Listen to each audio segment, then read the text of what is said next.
You know that moment when your whole family is laughing at you and you realise they actually mean it. I sat at that dinner table listening to my brother brag about his promotion while my mother patted his hand like he'd cured cancer. My cousin joked that I still didn't have a real job. The whole table erupted in laughter. My phone buzzed. Goldman Sachs. I ignored it. But the next morning, everything changed. The landline rang during breakfast. My mother answered annoyed. "Who calls this early?" I walked over calmly. "I'll take it." "Ms. Wallace, this is your private banker calling to confirm the $12.3 million wire transfer to your account." I put it on speaker. "We're also raising your private banking limit to $50 million as requested. Congratulations on closing the Meridian deal, ma'am." You should have seen their faces. My brother's coffee cup hit the floor. My mother's jaw dropped. My cousin looked like she'd seen a ghost. But here's the thing. That was just the beginning, because what they didn't know would destroy them. And I was about to let it. My name is Tasha Wallace. I'm 38 years old, and for the past 15 years, I've built a career in finance that most people would kill for. But as I drove my Mercedes down the familiar streets of my Ohio hometown, none of that seemed to matter. Because to my family, I was still just Tasha, the invisible daughter, the one they'd never quite figured out what to do with. The houses looked smaller than I remembered, or maybe I'd just gotten used to the towering glass buildings of Chicago, where I spent my days advising Fortune 500 companies on mergers worth more than most people see in 10 lifetimes. I pulled into my parents' driveway and sat there for a moment, gripping the steering wheel. Through the front window, I could see them all gathered in the dining room already. My brother, Marcus, probably holding court as usual. My cousin Diana, no doubt showing off photos of her latest venture. And my mother presiding over it all like a queen surveying her court. I took a breath and grabbed my overnight bag. This was just one weekend. I could do this. The moment I walked through the door, the noise hit me. Laughter, conversation, the clinking of glasses. My mother spotted me first. "Oh, Tasha's here," she said, the way you might announce that the pizza delivery had arrived. Not unkind exactly, just matter of fact. Like my presence was expected, but not particularly exciting. Marcus came over and gave me a half hug, the kind where neither person really commits. "Hey, sis, long time." "Yeah," I said. "Work's been busy." "Still doing the consulting thing?" he asked, already turning back toward the dining room. He didn't wait for an answer.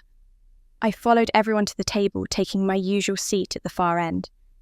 As I sat down, my eyes landed on the photograph hanging on the wall behind my mother's chair. My grandmother smiling in that way she had, like she knew secrets the rest of us hadn't figured out yet. I felt a familiar ache in my chest. 15 years. That's how long it had been since she'd held my hand in the hospital, her fingers cold and papery thin. "You have the biggest heart, Tasha," she'd whispered. "Don't let anyone make you forget that. I believe in you." 3 days later, she was gone. And with her went the only person in this family who'd ever really seen me. "So Marcus," my father said, raising his glass, "tell everyone the good news." My brother straightened up, clearly enjoying the attention. "Well, I got the promotion. Regional director. They're giving me the entire Midwest territory." The table erupted in congratulations. My mother beamed like he'd just won the Nobel Prize. "We always knew you'd go far," she said, reaching over to squeeze his hand. "You've got your grandfather's business sense." My cousin Diana jumped in, next showing everyone photos on her phone of her new startup's office space. "We just secured our second round of funding," she announced. $500,000. More applause, more praise. I picked at my salad and tried to smile at the right moments. Then my mother turned to me almost as an afterthought. "And Tasha, you're still doing that job, right?" The one in Chicago? That job. As if my career was some hobby I'd picked up and might abandon at any moment. Yes, I said quietly. Still there? Marcus grinned that cocky smile he'd perfected in high school. Come on, sis. When are you going to get a real job? You know, something with a title people actually understand. The entire table laughed. Not cruel laughter exactly, just casual amusement, the kind that comes easy when everyone's comfortable and no one thinks they're really hurting anyone. I froze my fork halfway to my mouth. My eyes drifted back to my grandmother's photograph. I could almost hear her voice. You have the biggest heart. I believe in you. My phone vibrated in my pocket. I pulled it out and glanced at the screen. Goldman Sachs. Urgent. My heart skipped, but I kept my face neutral. I slipped the phone back into my pocket and looked up at my family, all of them still chuckling at Marcus's joke. I smiled and said nothing at all. I excused myself from the table as casually as I could manage and stepped out onto the back balcony. The October air was crisp, carrying the scent of fallen leaves and wood smoke from a neighbour's fireplace. I pulled out my phone and returned the call, keeping my voice low. Jennifer, hi. Sorry I missed you earlier. Ms. Wallace, as my private banker's warm voice came through. I wanted to give you a heads up before the wire transfer post tomorrow morning. The confirmation call will come through around 9:30. I know you mentioned you'd be with family, so I wanted to make sure you were prepared. Tomorrow morning, I repeated, glancing back through the glass door at my family gathered around the table. That's perfect timing, actually. We spoke for another few minutes about the details. When I hung up and turned to go back inside, I froze. Through the glass, I could see Marcus herding everyone toward the living room, his phone held up for a photo. Come on, everyone, squeeze in family photo time. My mother arranged herself in the centre. Diana and her husband flanked one side. Marcus's wife adjusted her hair. My father stood in the back, tall and formal, as always. No one looked toward the balcony. No one called my name. I stood there in the cold, watching them smile, and pose, watching Marcus count down from 3 and snap the picture. They took another. Then another, trying different arrangements, laughing at someone's joke I couldn't hear through the glass. This wasn't the first time. It was just the first time I really let myself see it for what it was. I waited until they'd finished before coming back inside. No one mentioned the photos. No one asked where I'd been. It was as if those 5 minutes on the balcony had rendered me even more invisible than usual. Dessert was my mother's famous apple pie, the one she only made for special occasions. As she served slices onto delicate china plates, Diana turned to me with a bright smile. Tasha, I've a huge favour to ask. Do you know anyone at your office who's hiring receptionists? My friend Jessica just moved to Chicago and she's looking for something entry-level. I set down my fork carefully. I can check, I said, knowing full well that Titan Capital didn't hire through casual referrals, and certainly not for positions that didn't exist in the traditional sense at a private equity firm. That would be amazing, Diana gushed. I told her you'd probably have great connections for that kind of work. That kind of work. The words hung in the air like a verdict. My mother nodded approvingly. Normal office work is so much more stable, Tasha. You really should think about something more traditional. All this wandering around from project to project, it's not sustainable long term. I looked at my father hoping for something. A defence, a correction, even just a look that said he knew better. But he sat there cutting his pie into precise squares, his eyes fixed on his plate. The guilt in his expression was so familiar, I almost felt sorry for him. Almost. Marcus launched into another story this time about the new branch office his company was opening. They're putting me in charge of the whole operation, he said. Hiring, budgets, everything. It is basically like running my own company. My mother's face glowed with pride. You've got your grandfather's talent for business, she said. He built his company from nothing, and you've got that same instinct. The words hit me like a slap. I looked up at my grandmother's photograph again, and suddenly I was 23 years old, sitting in her kitchen while she made tea. You're the one most like me, Tasha, she'd said, tapping my hand with her finger. You've got the head for numbers and the heart for people. That's rare. Don't ever let anyone convince you it's not valuable. I'd held on to those words for 15 years, but sitting here now, watching my mother bestow my grandmother's legacy onto Marcus like it was his birthright, I felt something crack open inside my chest. The rest of dessert passed in a blur. I answered when spoken to, smiled when expected, and played my part in this familiar choreography. When I finally excused myself and climbed the stairs to my old bedroom, my legs felt heavy like I was walking through water. The room looked exactly the same. Same pale blue walls, same white furniture, same floral bedspread I'd picked out in high school. I sat on the edge of the bed and let out a breath I didn't know I'd been holding. That's when I noticed it. The closet door was slightly ajar, and something was wedged behind it at an odd angle. I got up and pulled it open fully. Behind a stack of old storage boxes, almost completely hidden from view, was a frame. I pulled it out and felt my breath catch. It was my Harvard scholarship certificate.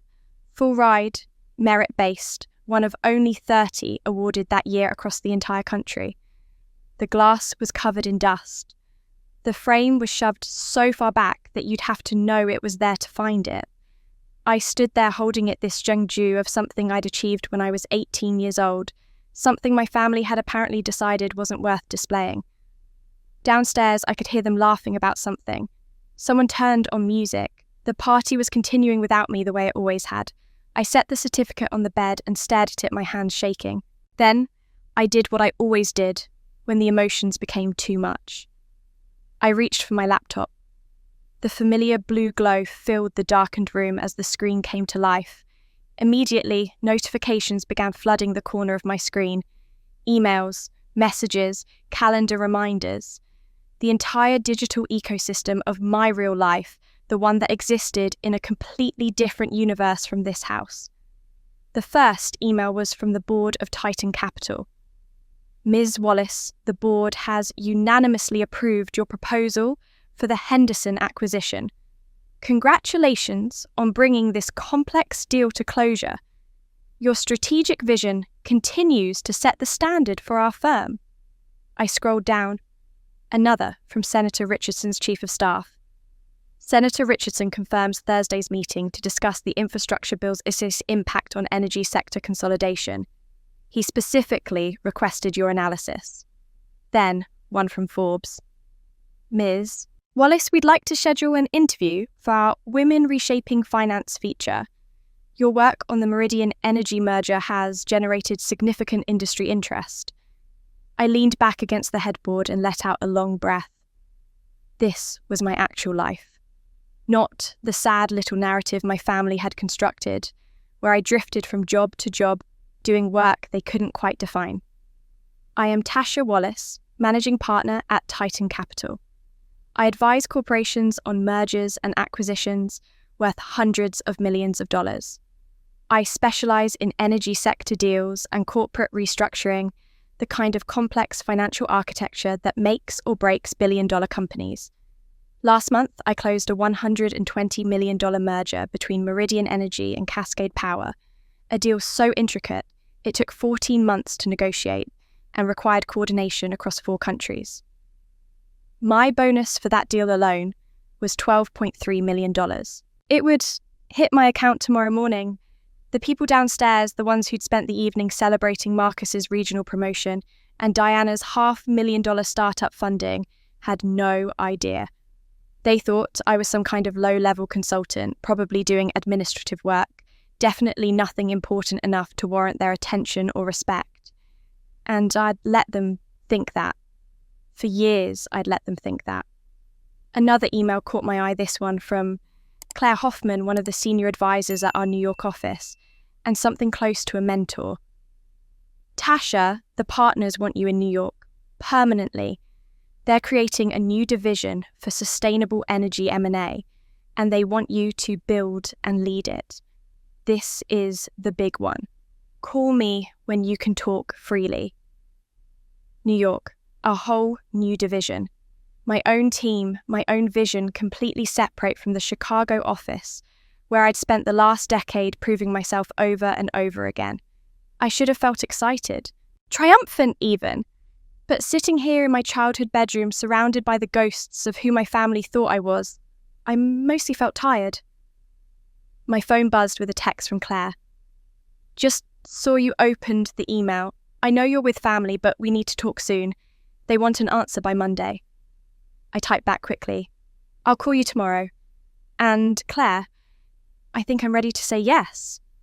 The moment I sent it, a memory surfaced, sharp and unwelcome. I was 15, sitting at the kitchen table with my mother while she reviewed my course selections for sophomore year. I'd circled advanced economics, fascinated by the logic of markets, the way numbers could tell stories about human behaviour. "Economics," my mother had said, her pen hovering over the form. "Tasha, that's not practical. Marcus is doing pre-med. You should do something stable too. What can girls really do with economics anyway?" I'd changed my electives that day, took biology instead, tried to fit myself into the shape she wanted. It lasted exactly one semester before I switched back quietly without telling anyone. That was the first time I learned that my choices were only acceptable if they mirrored Marcus's path, or if they were invisible enough that no one noticed them at all. The irony wasn't lost on me. My mother had asked what girls could do with economics. The answer was sitting right there in my inbox in meeting requests, from senators and acquisition proposals worth more than my entire family would earn in their combined lifetimes. But I'd stopped trying to show them years ago. Somewhere around the time my grandmother died, I'd realised that their approval wasn't coming. No amount of success would make them see me differently. They'd already decided who I was, and evidence to the contrary only made them uncomfortable. So I'd built this other life. This secret life where I was brilliant and valued and respected, where my name meant something, where, when I walked into a boardroom, people stood up. I closed my laptop and looked around the room again. This space, frozen in time, was the perfect metaphor. To my family, I was still that uncertain teenage girl, the one who needed guidance and correction, the one who couldn't quite figure out how to be successful on her own. They had no idea who I'd become, and at some point I decided I preferred it that way. Their ignorance was a kind of protection. As long as they thought I was failing, I didn't have to watch them take credit for my success. I didn't have to hear my mother tell her friends about her brilliant daughter when she'd spent decades making it clear she didn't think I was brilliant at all. A soft knock interrupted my thoughts. Before I could respond, my mother pushed open the door. She was still in her dinner clothes, but she looked tired older somehow in the dim light from the hallway. "Still awake?" she asked, stepping inside without waiting for an invitation. "I need to ask you something." I straightened up, closing my laptop instinctively. "What is it?" She sat down on the edge of the bed right next to my dusty Harvard certificate. She didn't even glance at it. My mother folded her hands in her lap, that gesture she always made when she was about to ask for something difficult. I'd seen it 1,000 times over the years. Usually, it preceded a request to call Marcus more often, or to come home for yet another family obligation, or to be more understanding about why I couldn't be the centre of attention at gatherings. "I wanted to talk to you about Marcus," she began, her voice careful and measured. "He's going through some things right now, financial things." I waited, saying nothing. Outside my window, I could hear the wind picking up, rattling the old shutters. "He's made some investments that haven't worked out the way he hoped," she continued. "Business ventures. You know how it is when you're trying to grow a company. Sometimes you have to take risks." "What kind of financial trouble are we talking about?" I asked, keeping my voice neutral. She waved her hand as if the details were unimportant. "Nothing he can't handle with a little help. That's why I wanted to talk to you. You've always been so sensible with money, Tasha. So careful and conservative." Conservative. She said it like it was a compliment, but I heard what she really meant. Small, safe, unremarkable. "Marcus needs someone to help him bridge a gap right now," my mother said. "Just temporarily. I know you probably have some savings, and I thought maybe you could help your brother out. Family helps family after all." The ceiling fan above us clicked rhythmically, the same sound it had made since I was a child. I focused on that instead of the anger building in my chest. "How much does he need?" I asked. "We can discuss the details later," she said quickly. "I just wanted to plant the seed. You know, daughters are supposed to sacrifice for their brothers sometimes. Marcus has a family to build, a career to protect. These things matter." I looked at her directly. "And what do I have, Mum?" She blinked, confused by the question. "Well, you have your job, but you're alone. You don't have the same responsibilities. You can afford to be generous." The logic was so twisted, I almost laughed. Because I'd chosen not to marry, because I'd focused on building a career they didn't respect, I was somehow obligated to subsidize Marcus's failures. "Mum," I said softly, "do you remember what Grandma said to me right before she died?" My mother's expression shifted just slightly, a tightening around her eyes. "Tasha, that was so long ago." "Do you remember?" I pressed. She stood up suddenly, busy with straightening the items on my dresser that didn't need straightening. She was old, honey, confused. She said a lot of things near the end that didn't make much sense.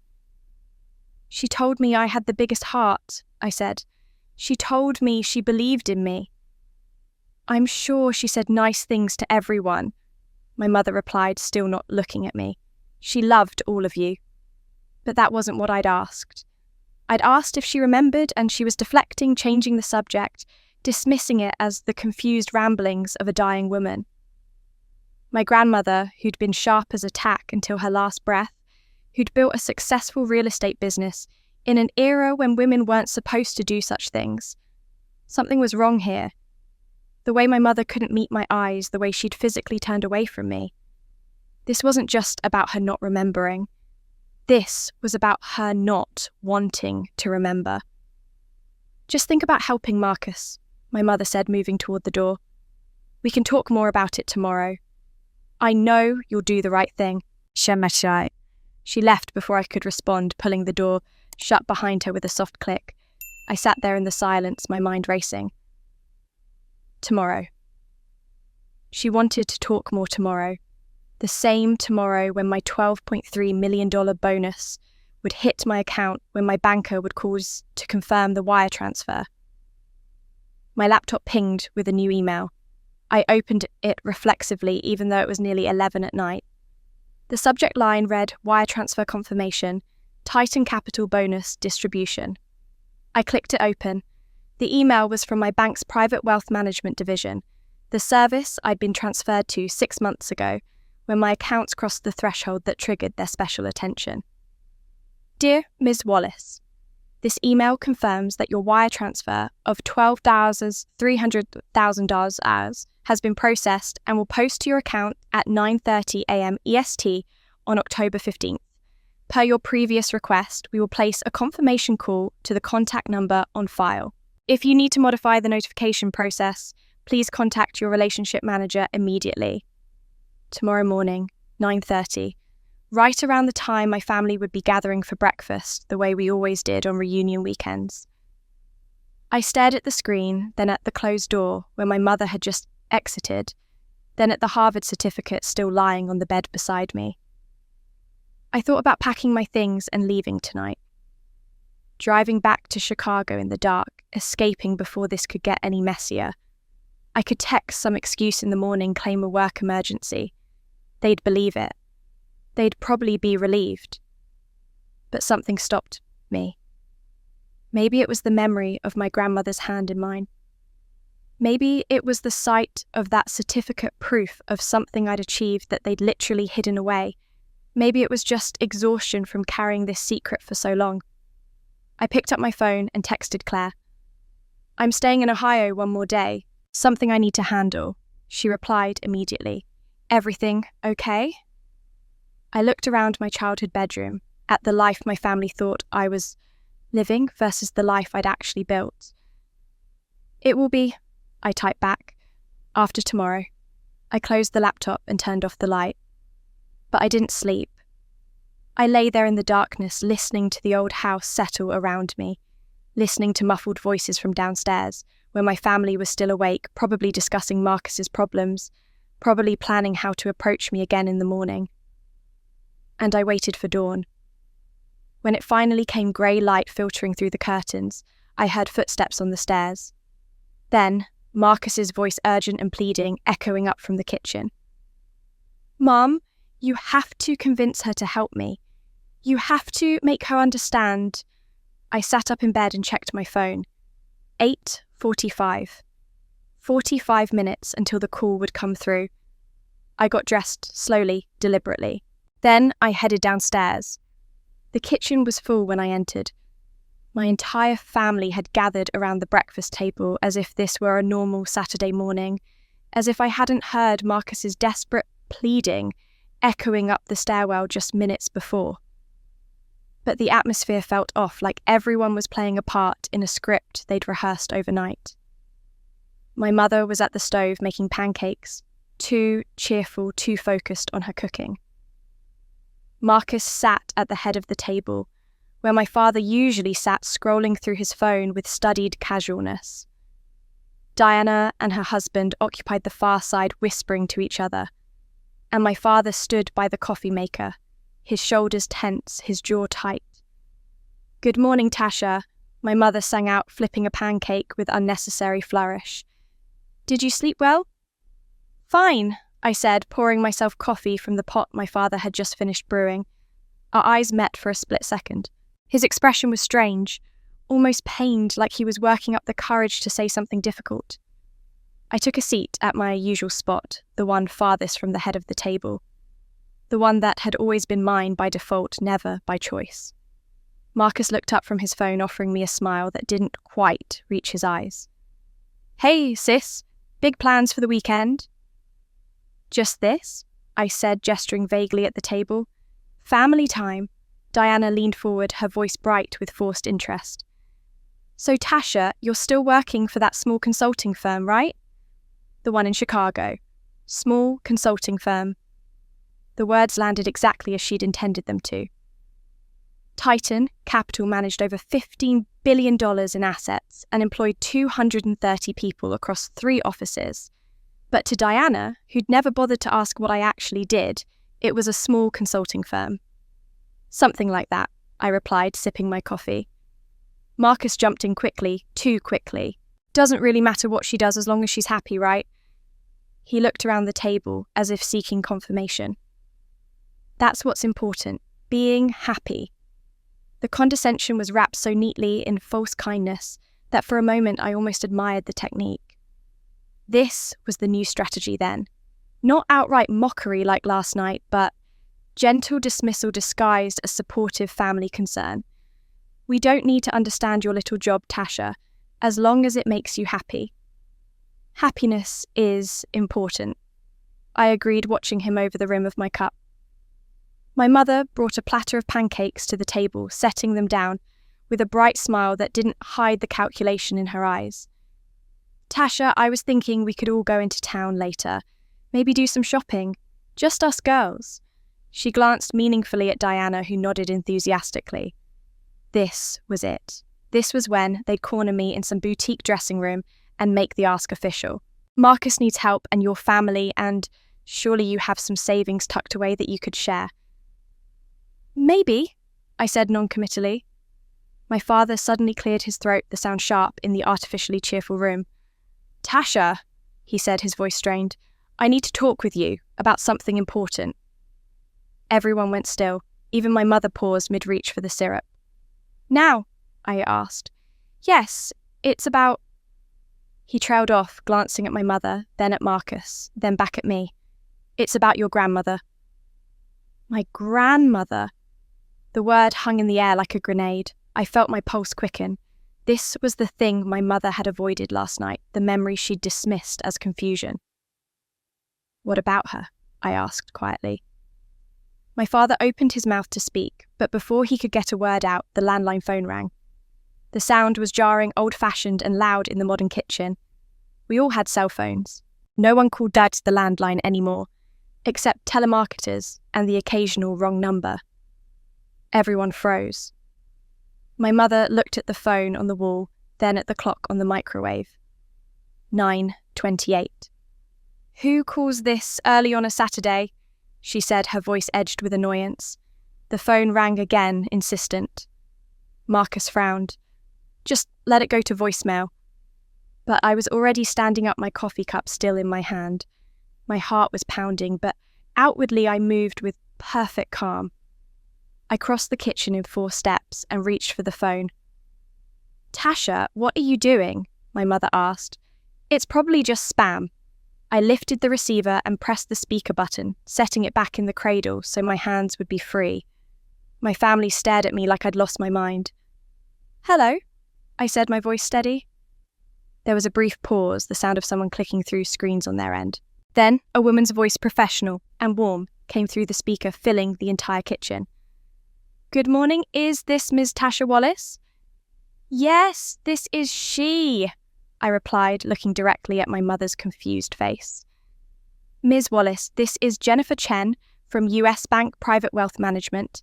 I apologize for the early weekend call, but per your request, I'm contacting you to confirm some important account activity. Do you have a moment to speak? I know you mentioned you'd be with family, so I wanted to be respectful of your time." My mother's face had gone pale. Marcus had set down his phone. Diana's mouth was slightly open. My father stood frozen by the coffee maker, his cup halfway to his lips. "Yes, Jennifer," I said calmly. "Please go ahead. You can speak freely." I stayed standing, my back to the counter facing my family. The morning light streamed through the window behind me, and I watched their faces as Jennifer continued. "Wonderful. I'm calling to confirm that the wire transfer we discussed has been successfully processed. The amount of $12.3 million from Titan Capital has posted to your primary account as of 9:30 this morning, Eastern Standard Time." The sound of a plate hitting the table.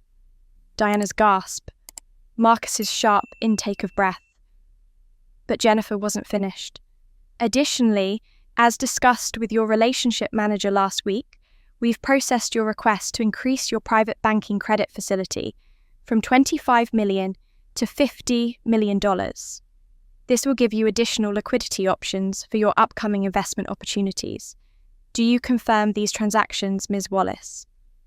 I looked at each of them in turn. My mother, whose hand had gone to her throat. Marcus, whose face had drained of all colour. Diana, whose perfectly composed expression had crumbled into shock. And my father, who was staring at me as if seeing me for the first time in his life. "Yes, Jennifer," I said. "I confirm all transactions." Jennifer's voice continued through the speaker, professional and cheerful, completely unaware of the bomb she'd just detonated in my family's kitchen. "Excellent, Ms. Wallace. And may I be the first to officially congratulate you on the successful closure of the Meridian Energy deal. Your work on this acquisition has been remarkable.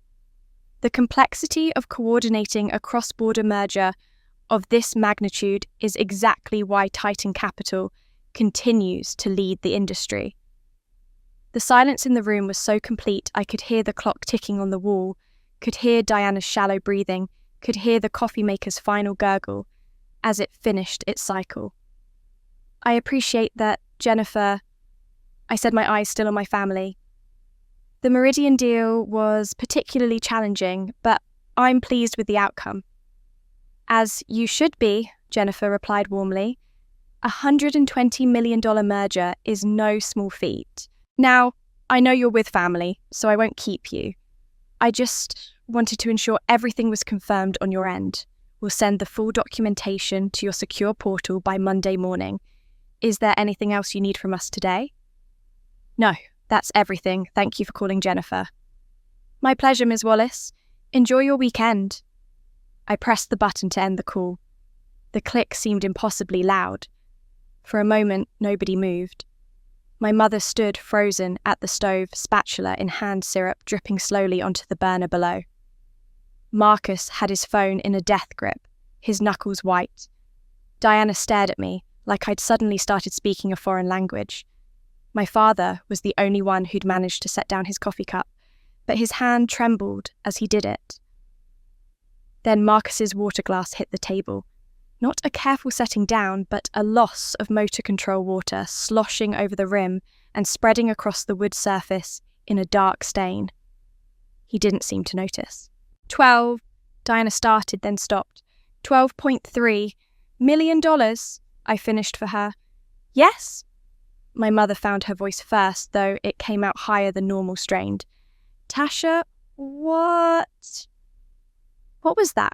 Was that some kind of mistake? Did she say million? No mistake, I said calmly. That's my bonus for closing the Meridian Energy merger last month. It posted to my account this morning. Bonus. Marcus repeated the word, seeming to stick in his throat.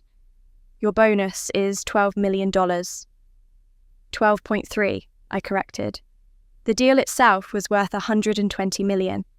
My compensation structure includes a percentage of successfully closed acquisitions. Diana's husband let out a sound somewhere between a laugh and a cough. Diana herself had gone very pale, one hand pressed flat against the table, as if she needed it to stay upright. I don't understand, my mother said, shaking her head slowly. You work for a consulting firm. You said you were a consultant. I said I work in consulting, I replied. I never said what kind or at what level. You never asked.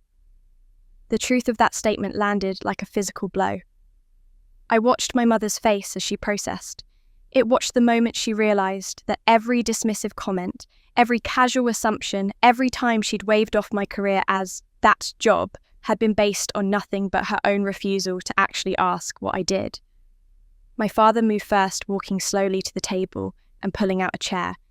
He sat down heavily, his eyes never leaving my face. What exactly do you do, Tasha? It was the same question Marcus had asked last night, but coming from my father, it sounded different, less accusatory, more like genuine confusion mixed with something that might have been shame. I'm a managing partner at Titan Capital, I said. I specialise in mergers and acquisitions in the energy sector. I advise corporations on deals worth hundreds of millions of dollars. I've been doing this for 15 years. Managing partner, Diana whispered. But that means... It means I'm one of the senior leaders of the firm. It means I have equity stake in the company. It means I'm not an assistant or a receptionist or whatever you all assumed I was doing. Marcus finally set down his phone, but his hand was shaking. The regional director position I just got, he said slowly. My entire salary for that is $200,000. Yes, I said simply. The comparison hung in the air. His salary for a year wouldn't cover even 2% of my bonus for a single deal. And that wasn't counting my base compensation, my equity distributions, my previous bonuses.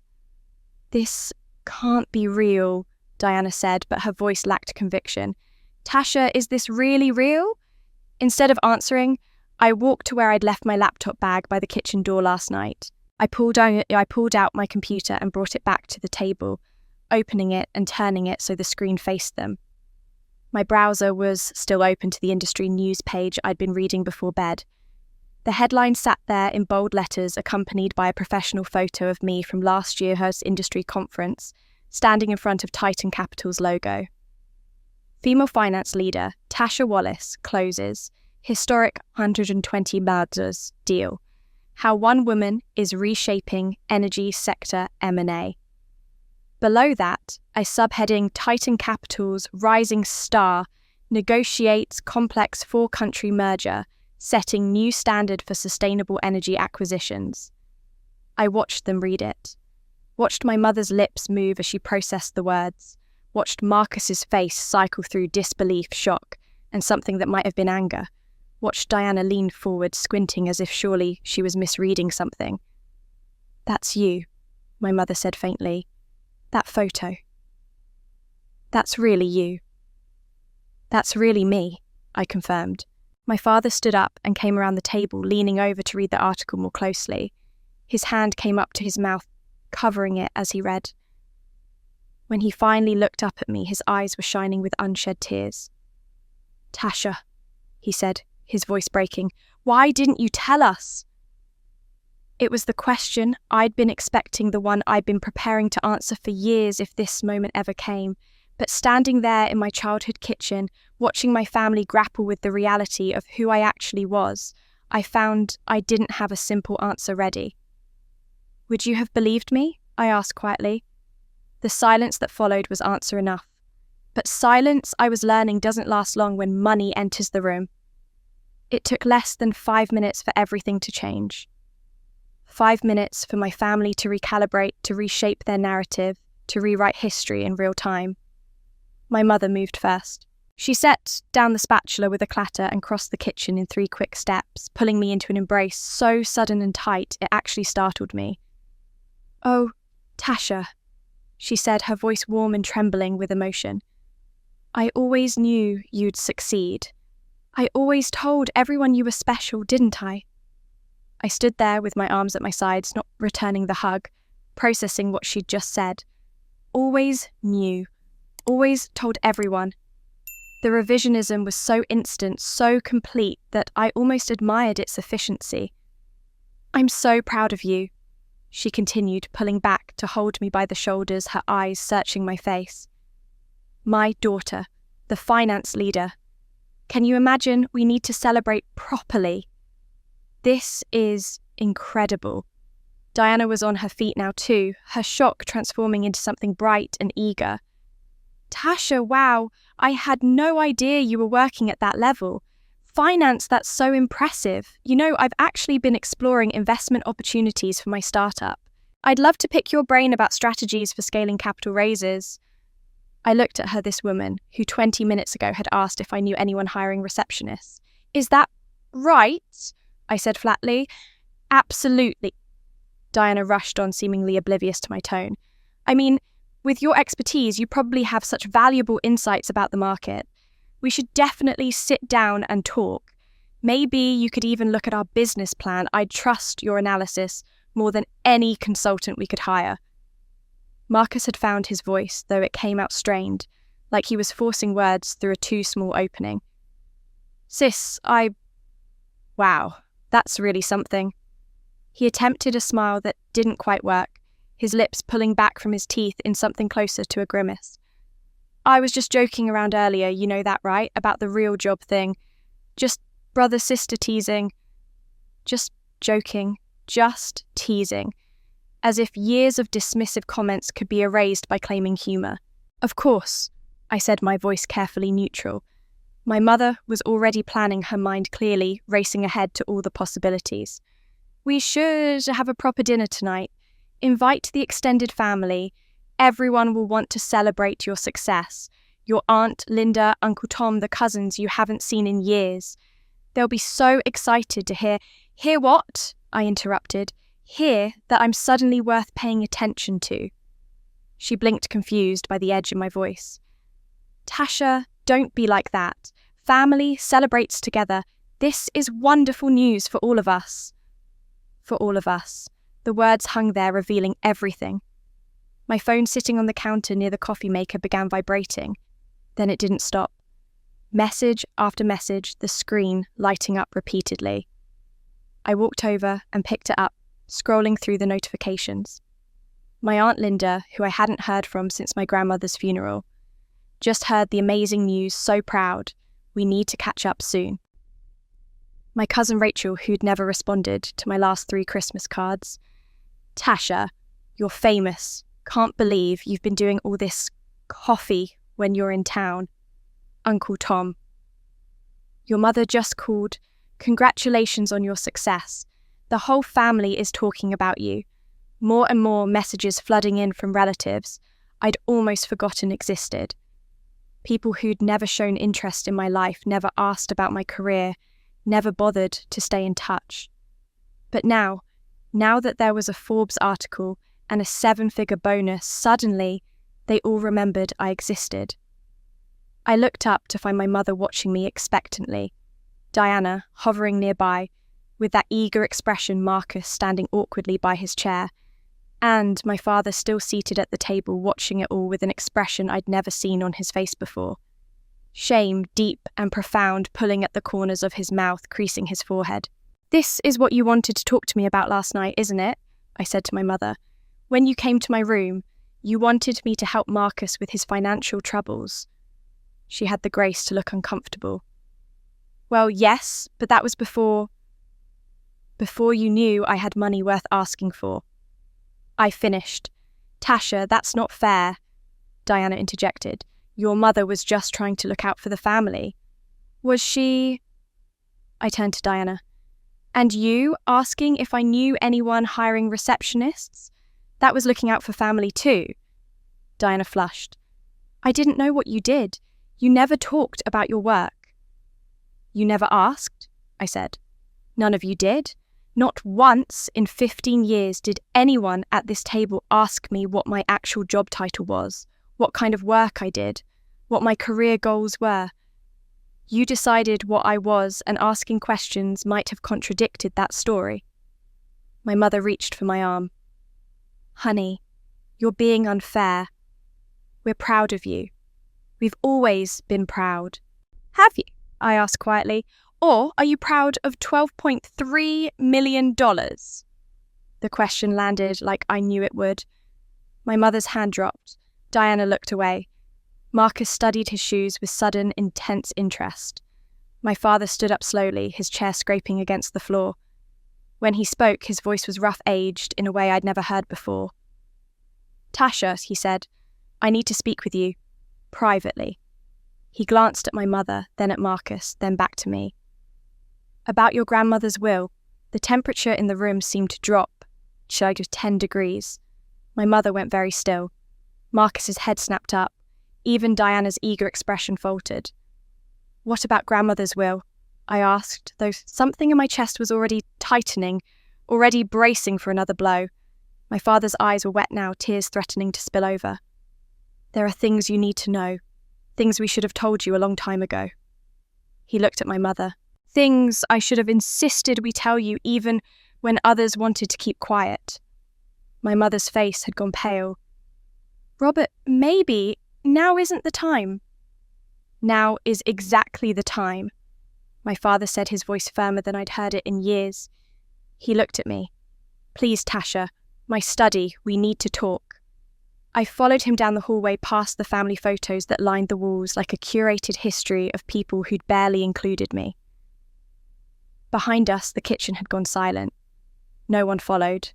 No one spoke. They just watched us go, and somehow that silence felt more ominous than anything they could have said. My father's study was exactly as I remembered it. Dark wood furniture, leather chairs worn smooth, from decades of use, built-in bookshelves, packed with legal volumes from his years as a contract attorney before retirement. He closed the door behind us with a soft click that felt final. For a long moment he just stood there, his back to me, one hand on the door, as if steadying himself. Then he walked to the old mahogany desk and knelt down in front of the floor safe, hidden behind a panel in the lower cabinet. I heard the tumbler clicking as he worked the combination. "Dad?" I said, "What is this about?" He didn't answer immediately, just opened the safe and reached inside, pulling out a large manila envelope that looked old, the edges worn soft with time. When he stood and turned to face me, I saw that tears were running freely down his face now. 15 years ago, he said, his voice thick, "when your grandmother died, she left a will." "I know," I said. "I remember the reading. She left most of her estate to charity. The house went to you and Mom." "That's what we told you," he said. "But it wasn't the complete truth." My stomach dropped. "What do you mean?" He held out the envelope. I took it with trembling hands. The paper was heavy, expensive, the kind lawyers use for important documents. Across the front, in my grandmother's unmistakable handwriting, was my name. "Your grandmother," my father said, "left you her house on Lake Michigan. The one she bought, back in the 70s, the one she always said would be worth something someday. She also established a trust fund of $500,000 in your name." I stared at him, the words not quite making sense. "What?" "You were 23 when she died. The trust had an age requirement. You couldn't access it until you turned 35. She wanted to make sure you were established, mature, ready to handle it wisely. But the house was yours, immediately held in trust until the fund matured. My hands were shaking so hard the envelope rattled. 15 years, I whispered. I'm 38 years old. Why are you only telling me now? My father sank into one of the leather chairs, his face crumbling. Marcus Pestjo, he said. Marcus had just declared bankruptcy for the first time. His first business venture had collapsed and he was devastated, drowning in debt and shame. Your mother... He paused, choosing his words carefully. Your mother was terrified for him. You have to understand, when Marcus was 7, he nearly died from that illness. Your mother has never recovered from almost losing him. She's been protecting him ever since, sometimes too much. What does that have to do with my inheritance? I asked, though part of me already knew the answer. Your mother thought it would hurt Marcus to know that your grandmother had left everything to you and nothing to him. She asked me to wait to tell you.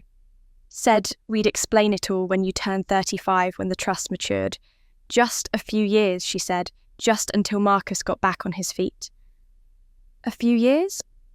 I repeated numbly. Dad, it's been 15 years.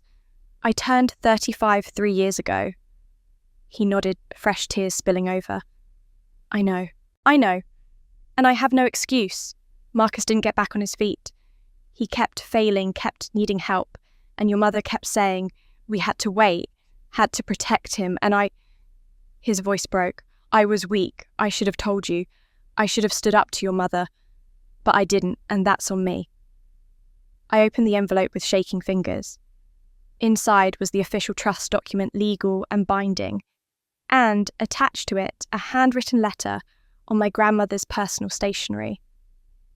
My dearest Tasha, I read her elegant script, blurring as my eyes filled with tears. You are the one who understands the value of integrity.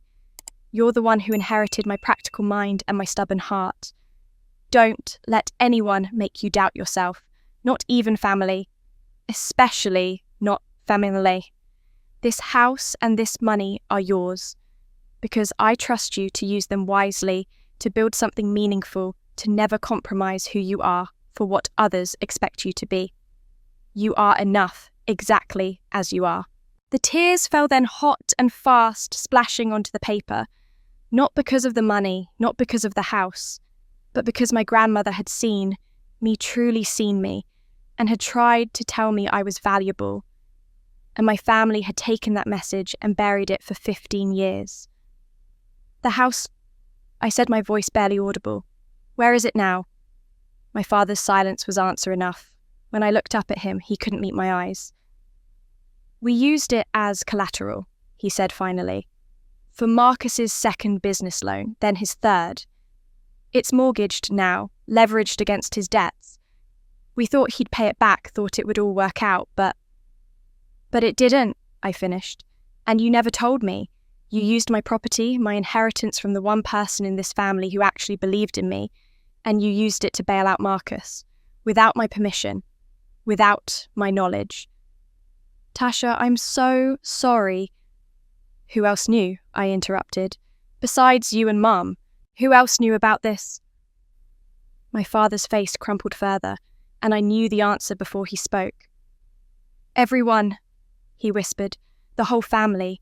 Your grandmother made no secret of the will. Diana knew. Your aunts and uncles knew. Marcus knew. He looked up at me, his expression devastated. Everyone knew that your grandmother left everything to you, and everyone agreed to keep it quiet, to wait until the time was right to tell you. I stood there holding my grandmother's letter, her words about integrity and trust, and felt something fundamental break inside me. Not just hurt anymore, not just disappointment, something deeper, more permanent. 15 years. 15 years of family gatherings where they'd all smiled at me, joked with me, pretended everything was normal. 15 years of watching them celebrate Marcus's mediocre achievements while dismissing mine. And the entire time, Every single one of them had known that my grandmother had seen my worth, had validated my value, had left me her most precious possessions, and they'd all chosen to hide it from me.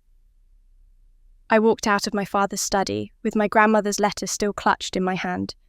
My father called after me, something about waiting, about talking more, but his voice sounded distant, like it was coming from underwater.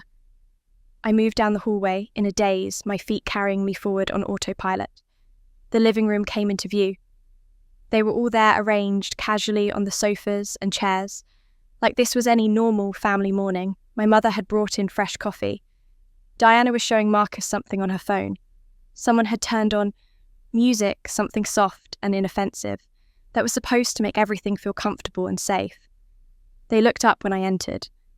Their expressions were carefully arranged, concerned, curious, supportive, waiting to hear what my father had told me, how I'd react, whether this new revelation would change anything. And suddenly, with perfect clarity, I saw it all. Every family gathering I'd attended for the past 15 years, every Thanksgiving, every Christmas, every birthday celebration, and casual summer barbecue. I'd walked into rooms just like this one over and over again, smiling and trying to belong, trying to prove I was worth their attention. And the entire time, every single person in those rooms had known something I didn't. They'd known my grandmother had left me her house. They'd known she'd established a trust fund in my name. They'd known she'd written me a letter about integrity and self-worth. And they'd all sat there year after year, letting me feel invisible and inadequate, letting me wonder why I was never quite good enough while holding this secret like a weapon they'd agreed never to use. Every joke Marcus had made about my career, every time my mother had dismissed my work, every time Diana had assumed I was struggling, had offered me advice like I was a child who needed guidance, they'd all known I was the one my grandmother had believed in most, and they'd chosen to let me doubt myself anyway. Tasha. Diana stood up, concern creasing her forehead. You okay? You look really pale. I looked at her, this woman who'd known me my entire life, who'd been at the will reading 15 years ago, who'd heard my grandmother's wishes read aloud, and then had watched me at family gathering after family gathering, never saying a word. How long have you known? I asked, my voice eerily calm. Diana blinked. Known what? About my grandmother's will, about the house, the trust fund, the letter. I held up the paper in my hand. How long have you known? The colour drained from Diana's face. Her mouth opened, then closed. She looked at my mother, a silent plea for help. Tasha, honey. My mother started standing up and moving toward me with her hands outstretched. You have to understand, it was complicated. The circumstances were very complicated. Complicated. I repeated the word, tasting bitter. Is that what we're calling it? Marcus had set down his phone, his expression wary. Listen, sis, I know this seems bad, but you have to understand where everyone was coming from. It wasn't about hurting you. No, I turned to him. Then what was it about? He shifted uncomfortably. It was about protecting the family, keeping things stable. You're successful now anyway, so why does it matter? It's old stuff. Ancient history. Ancient history. As if betrayal had an expiration date, as if lying to someone for 15 years could be dismissed because the truth had finally come out. You're right, I said, and watched them all relax slightly, thinking I was about to forgive, to understand, to fall back into my old role of accommodating their needs above my own. Then I smiled, and it felt like ice cracking across my face. You're absolutely right, Marcus. I am successful. Far more successful than anyone in this room. And you're right that this is old stuff. Ancient history, just like all of you. My mother reached for my arm. Tasha, please don't be dramatic. I pulled away from her touch. Dramatic. You hid my inheritance for 15 years. You used my property as collateral without my permission.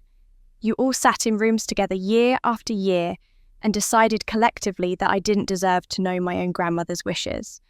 And, I'm being dramatic, we were protecting you, my mother insisted, her voice rising. You were young, you didn't need the distraction. I was 23. I cut her off. I just graduated from Harvard with honors. I was starting my career. And my grandmother, the one person in this family who actually saw me clearly, left me a letter telling me I was enough. But you all decided I shouldn't see it. You decided you knew better than she did about what I needed. Diana tried again. Tasha, we were trying to keep the family together. No, I said flatly. You were trying to keep Marcus from feeling bad about himself. There's a difference. The silence that followed was absolute. No one moved. No one seemed to breathe. I looked at each of them in turn. My mother, who'd always chosen my brother over me and called it fairness. Marcus, who'd used my name and my inheritance to prop up his failures. Diana, who'd mocked my career while knowing exactly what my grandmother had thought of my potential. And my father, still standing in the doorway of his study, tears on his face, but 15 years too late. I don't care anymore, I said, and the relief of saying it out loud was almost physical. I don't care about the house. I don't care about the trust fund. I don't even care about the money you stole by using my property without permission. Then what do you care about? My mother asked, her voice small. Nothing, I said. Nothing related to this family.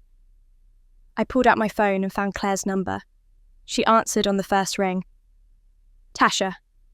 Everything okay? Claire. I said, my eyes still on my family's stricken faces. I accept the New York position. Whatever they're offering, I accept. And I need you to prepare a contract. I want to start as soon as possible. Really? Claire's voice brightened with excitement.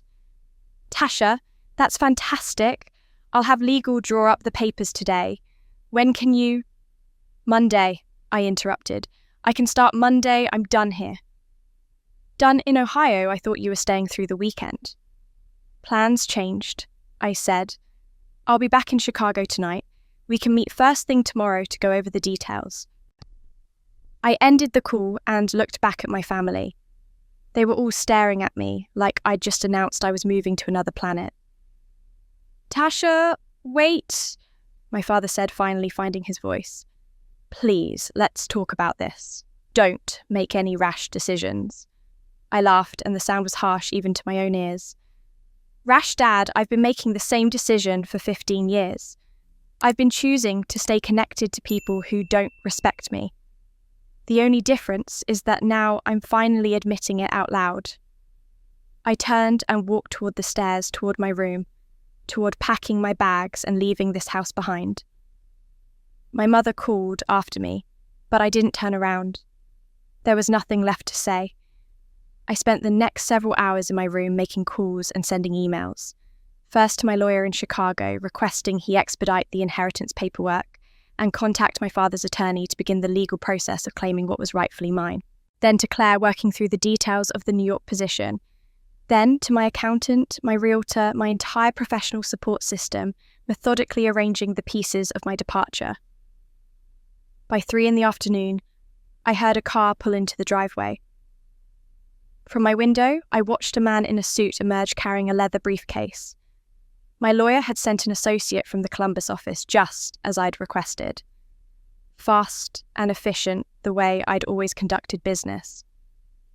I came downstairs to find my family gathered in the living room, like they'd been waiting, which they probably had.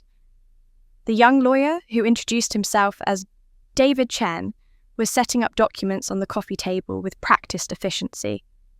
Ms. Wallace, he said, shaking my hand with professional warmth. I have the official inheritance documents ready for your signature. Your father's attorney has confirmed the validity of the trust, and we've obtained a current appraisal of the Lake Michigan property. Just current appraisal, my mother said, her voice sharp with something that might have been alarm. David opened his briefcase and pulled out a folder, seemingly oblivious to the tension in the room. Yes, ma'am. The property has appreciated significantly since the trust was established 15 years ago. Current market value is approximately $1.2 million. The silence was deafening. I watched Marcus's face go from pale to grey. My mother's hand went to her throat. Diana, who'd been sitting quietly in the corner, let out a small sound that might have been a gasp. 1.2 million, Marcus repeated faintly. For the house. Plus the $500,000 trust fund, which has been earning compound interest for 15 years. David continued, completely professional. The total current value of Ms. Wallace's inheritance is approximately $1.9 million. Of course, there are some complications regarding the liens placed on the property without the beneficiary's consent, but we'll address those through the appropriate legal channels. He said it so matter-of-factly, like he was discussing a simple contract dispute, rather than my family's systematic theft and betrayal. I almost appreciated his clinical detachment. Marcus stood up abruptly. What will you do with the house? The question came out aggressive, defensive. I looked at him steadily. I'm going to convert it into a scholarship fund for underprivileged children. It will be named after grandmother, the Grace Patterson Educational Foundation. A scholarship fund, my mother said, and I couldn't read her expression. Tasha, that's very noble, but shouldn't we discuss this as a family first? I mean, Marcus has needs right now, and does Marcus have needs? I interrupted, or does Mother have wants? Because there's a difference. She drew back as if I'd slapped her. That's not fair. You hid my inheritance for 15 years, I said, my voice level and cold. You used my property as collateral without my knowledge or permission. You watched me struggle and doubt myself while sitting on a letter from my grandmother telling me I was enough. And now you want to discuss fairness. No one answered. David Chen continued organising papers wisely, staying out of family drama. I'm also moving to New York, I announced. Titan Capital is creating a new division and I'll be managing director. I start in 2 weeks. Diana perked up at that, her opportunism apparently irrepressible. New York? That's exciting, Tasha. You know my startup is looking to expand there eventually. Maybe you could introduce me to some investors with your connections. I'm sure... I turned to look at her directly, and whatever she saw in my face made her stop mid-sentence. Diana, I said quietly, I don't think we have anything left to discuss. Not about investments. Not about connections, not about anything. But we're family, she said, her voice small now, uncertain. Are we? I asked. Because family doesn't hide inheritances. Family doesn't use each other's property as collateral without permission. Family doesn't spend 15 years lying and then expect everything to be fine once the truth comes out. David cleared his throat gently. Ms. Wallace, if you're ready to review these documents... I sat down on the sofa and began reading through the paperwork. Behind me, I could hear my mother crying softly, my father trying to comfort her. Marcus was pacing his footsteps, heavy on the hardwood floor. Diana had her phone out, probably texting someone about the disaster unfolding in our living room. I signed each document carefully, my signature firm and clear. This was mine. My grandmother had wanted me to have it, had trusted me with it, and I was finally claiming what should have been mine all along. One more thing, I said, as David collected the signed papers. I want a full accounting of every loan, every mortgage, every financial transaction involving that property since my grandmother's death. And I want to know exactly how much Marcus's businesses have cost me. Tasha, please, my father said. Is that really necessary? Yes, I said simply. It's necessary. If Marcus used my property to secure loans, then I'm legally liable if those loans default. I need to know exactly what I'm dealing with. Marcus stopped pacing. You're going to ruin me. No, I said, standing up and facing him. You're going to face the consequences of your own decisions. That's not the same thing. I walked toward the stairs, toward my room, toward finishing my packing. But Marcus moved faster, blocking my path with his body, his face flushed with anger. If you leave now, who's going to take care of this family? He demanded. You're just going to abandon us after everything we've done for you. I looked up at him. This man who'd once been my big brother, who I'd looked up to as a child, who I'd spent years trying to impress, and I felt nothing but contempt. "Everything you've done for me," I repeated. "Marcus, what exactly have you done for me besides use my name to commit fraud, mock my career, and help hide my inheritance?" "You're being selfish," he spat. "You have more money than you could ever need, and you won't even help your own family." "Selfish?" I said softly. "That's interesting, coming from you." I stepped around him, moving up the stairs. He grabbed my arm and I stopped looking down at his hand on me. "Let go," I said, my voice deadly quiet. He did, but his face was twisted with rage and desperation. "You're going to regret this, Tasha. You're going to regret abandoning your family when we needed you most." I looked back at him from 3 steps up and I smiled. It wasn't a kind smile. "No, Marcus," I said. "I don't think I will." I continued up to my room and spent the rest of the afternoon packing, methodically folding clothes and organising documents with the same precision I brought to closing deals. From my window, I'd watched David Chen drive away with the signed inheritance papers. I'd watched the sun move across the sky, and I'd heard the voices downstairs growing louder as evening approached, though I couldn't make out the words. Around 7, I heard footsteps in the hallway, then the distinct sound of my father's study door closing. Then more footsteps, multiple people heading toward the dining room. I checked my watch. Dinner time. Of course they'd meet over dinner. Food always made difficult conversations feel more civilized. I waited. I'd learned patience in boardrooms full of executives trying to outmaneuver each other. I knew when to let people talk themselves into corners before making my move. At 7:30, I made my way downstairs, moving quietly in my socks. The dining room door was partially open, and I could see them all gathered around the table. No food, I noticed. This wasn't dinner. This was a strategy session.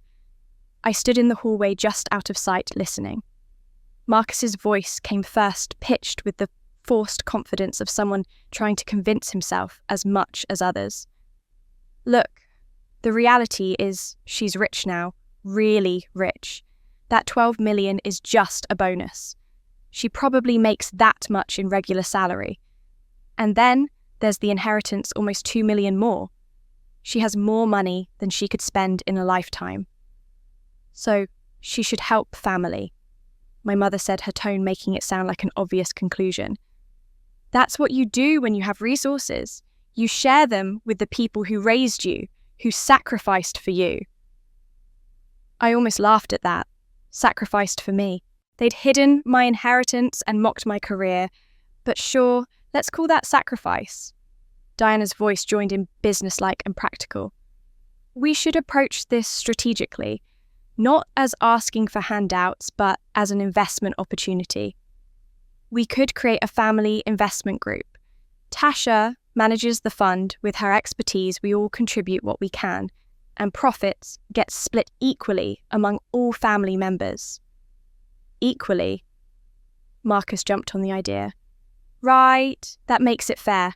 She gets to use her skills, we all benefit. It's really a win-win." My father's voice quieter, more hesitant. "I'm not sure Tasha will see it that way. After what we've done was protect this family." My mother cut him off sharply. "And if she can't understand that, if she can't see that family comes first, then we need to help her understand." "Exactly," Diana said. I could hear papers rustling like she was taking notes. "Let's be specific about needs, real numbers. That way, it's not emotional, it's practical." Marcus spoke up immediately.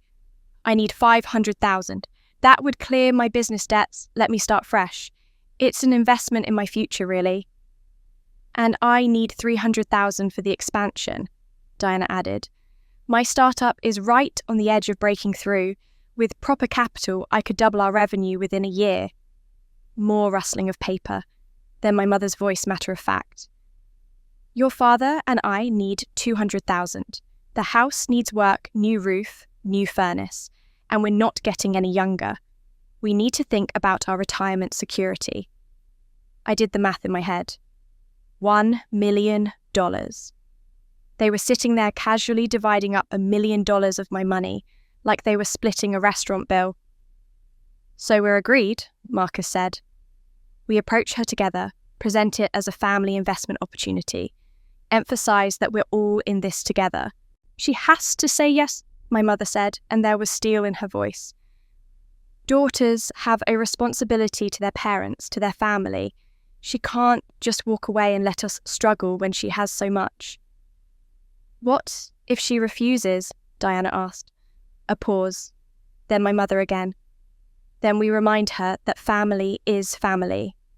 That abandoning us when we need her most says something about her character, that her grandmother would be ashamed of her selfishness. That did it, invoking my grandmother, the woman whose wishes they'd ignored for 15 years to manipulate me into funding their demands. I stepped into the doorway. Are you finished planning? They all jumped. My mother's hand flew to her chest. Marcus half stood from his chair. Diana went pale. My father just closed his eyes like he'd known I was there all along and had been dreading this moment. Tasha. My mother recovered first, her voice taking on that false warmth again. We were just discussing family matters. Nothing that concerns me. I interrupted, stepping fully into the room. You were literally just planning how to divide up $1 million of my money. I'm pretty sure that concerns me. Marcus tried a different approach, spreading his hands in a gesture of openness. Look, we were going to talk to you about this. We're family. Family helps each other. Help? I repeated. Is that what you're calling it? I walked to the table where Diana had been taking notes. There it was written in her neat handwriting. Family Investment Fund Tasha manages. Below that, a list. Marcus, a 500K. Boy, Diana, 300K. Parents, 200K. Total, 1 size. I picked up the paper and held it up. Grandmother's will, I said quietly, states very clearly, for Tasha only, no one else. These assets are to be used at her sole discretion with no obligation to share with other family members. She was very specific about that, almost like she knew this would happen. Your grandmother didn't understand the full family situation, my mother said quickly. She was elderly, she understood perfectly. I cut her off. She understood that you would do exactly this, that you would see my success or my inheritance as something you were entitled to. That's why she made it so explicit. Sole discretion, no obligation. Diana found her voice. But surely she didn't mean for you to just hoard it while your family struggles. Hoard it? I looked at her. Diana, you just said your startup needs capital to double revenue. That means it's currently generating revenue. You're not struggling, you're trying to expand faster. There's a difference. I turned to Marcus. And you don't need $500,000 to clear debts. You need it to avoid the consequences of your bad decisions. Again, there's a difference. Then to my parents. And you don't need $200,000 for basic home repairs. You need it because you mortgaged this house to cover Marcus's loans. You created your own financial crisis. My mother stood up, her face flushed. How dare you judge us? We're your family. We raised you. You hid my inheritance for 15 years. I said, my voice level but cold. You used my property as collateral without my permission. You mocked my career while knowing my grandmother believed in me.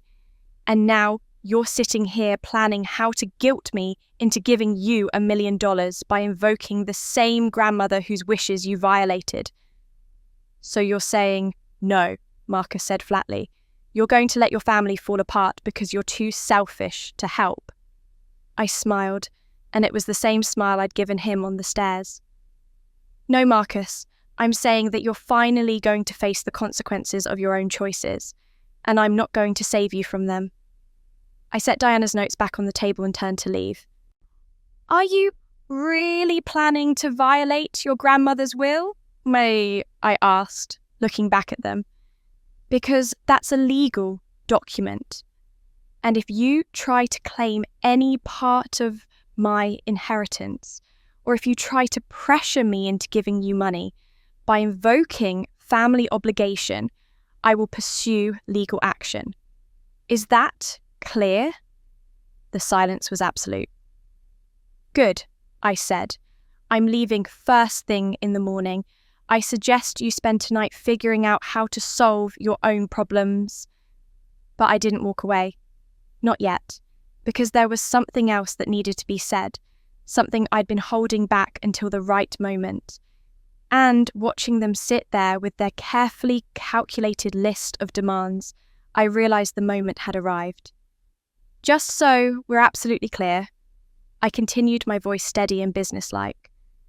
I will not be giving loans to anyone in this family. I will not be co-signing anything. I will not be entering into any business partnerships or investment arrangements with any of you. Those boundaries are non-negotiable. Marcus shot to his feet, his chair scraping violently against the floor. So that's it. You're just going to abandon us. You have more money than you could possibly need, and you won't help your own family. Help, I said quietly. Interesting word choice. What kind of person are you? He demanded, his voice rising. You sit there in your fancy life making millions, and you can't spare anything for the people who were there for you when you had nothing. When I had nothing, I repeated. Marcus, when exactly was I supposed to have had nothing? When I graduated from Harvard with honours, when I was building my career, when I was working 80-hour weeks to prove myself. I paused. Or do you mean when you told everyone at Thanksgiving 3 years ago that I was probably still doing data entry? He flushed. That was a joke? Was it? I reached into my pocket and pulled out several folded papers I'd printed that afternoon. Because here's something that's not a joke. I unfolded the documents and held them up. I requested a comprehensive credit report yesterday when my banker mentioned some irregularities. Took a little digging, but I found something interesting. The room had gone very still. My father's face had gone grey. My mother's hand was at her throat again, that nervous gesture I'd seen all weekend. 3 separate personal loans, I continued, my voice clinical detached. $50,000 each, total $150,000, all taken out over the past 5 years from different banks, all using my name, my social security number, and my old address from when I lived here after college. Diana's sharp intake of breath, my father closing his eyes, my mother starting to speak, then stopping. Marcus had gone perfectly still, like a deer caught in headlights. Tasha, I can explain. Can you? I looked at him directly. Please, explain to me how you obtained my personal information and used it to commit identity theft. Explain how you forged my signature on loan documents. Explain how you've been making minimum payments on these loans for years, destroying my credit score, creating legal liability in my name. I let the papers drop onto the table. Please, Marcus, explain. His mouth opened and closed. No words came out. I was planning to repay them. He finally managed, his voice weak. I just needed time. The businesses were going to turn around. 5 years, I interrupted. You've had 5 years. The oldest loan is from when you claimed your second startup was about to break even. How did that work out? This is different than what you're making it sound like, he said desperately. I didn't have a choice. The banks wouldn't approve me for loans after the bankruptcy, but I needed capital. I was going to tell you, you just thought I'd never find out. I finished, because I was just Tasha, little Tasha with her little job who didn't understand important things like business and finance. You thought you could use my name, my credit, my legal standing, and I'd be too stupid or too invisible to notice. My mother found her voice, though it trembled. Tasha, you have to understand Marcus was desperate. He made a mistake, but it was because he was trying to provide for his family, trying to build something. By committing fraud, I said flatly. Let's call it what it is, Mum. This isn't a mistake. This is a federal crime. Identity theft. Fraud. He didn't borrow from me. Borrowing requires asking. He stole my identity and used it to obtain money under false pretenses. Siblings forgive each other. My mother insisted, her voice taking on that pleading quality. Marcus did what he did because of circumstances beyond his control. You can't destroy your brother over this. Family forgives. Family protects each other. I looked at her for a long moment. This woman who'd given birth to me, raised me, and had spent my entire life making it clear that her love was conditional, that it would always flow more freely toward Marcus than toward me. If that's what you believe, I said slowly, if you truly believe that siblings should just accept being exploited, that family means allowing yourself to be victimized, and calling it forgiveness, that protecting Marcus matters more than justice or accountability. I paused, letting the weight of what I was about to say settle over the room. Then, I respectfully inform you that I am no longer Marcus's sibling. The words landed like a bomb. My mother gasped. Diana's eyes went wide. My father made a sound like he'd been punched in the stomach. Marcus stared at me, his face cycling through disbelief, rage, and something that might have been fear. You can't disown your own brother. I'm not disowning you, I said calmly. I am establishing a boundary. You committed a crime against me. You violated my trust, my identity, my financial security. And instead of taking responsibility, you're making excuses. Instead of apologizing, you're playing the victim. I am the victim, Marcus shouted. I'm the one whose businesses failed. I'm the one who's drowning in debt. I'm the one whose family is about to lose everything, and you're sitting on millions doing nothing to help. You're the victim, I repeated softly. The man who stole his sister's identity is the victim. It wasn't stealing, it was borrowing. It was fraud, Marcus. And I have 3 options. 1, I can do nothing and remain legally liable for your loans forever. 2, I can pay them off, which is clearly what you and everyone else in this room expects. 3, I can report the fraud to the FBI and let the legal system handle it.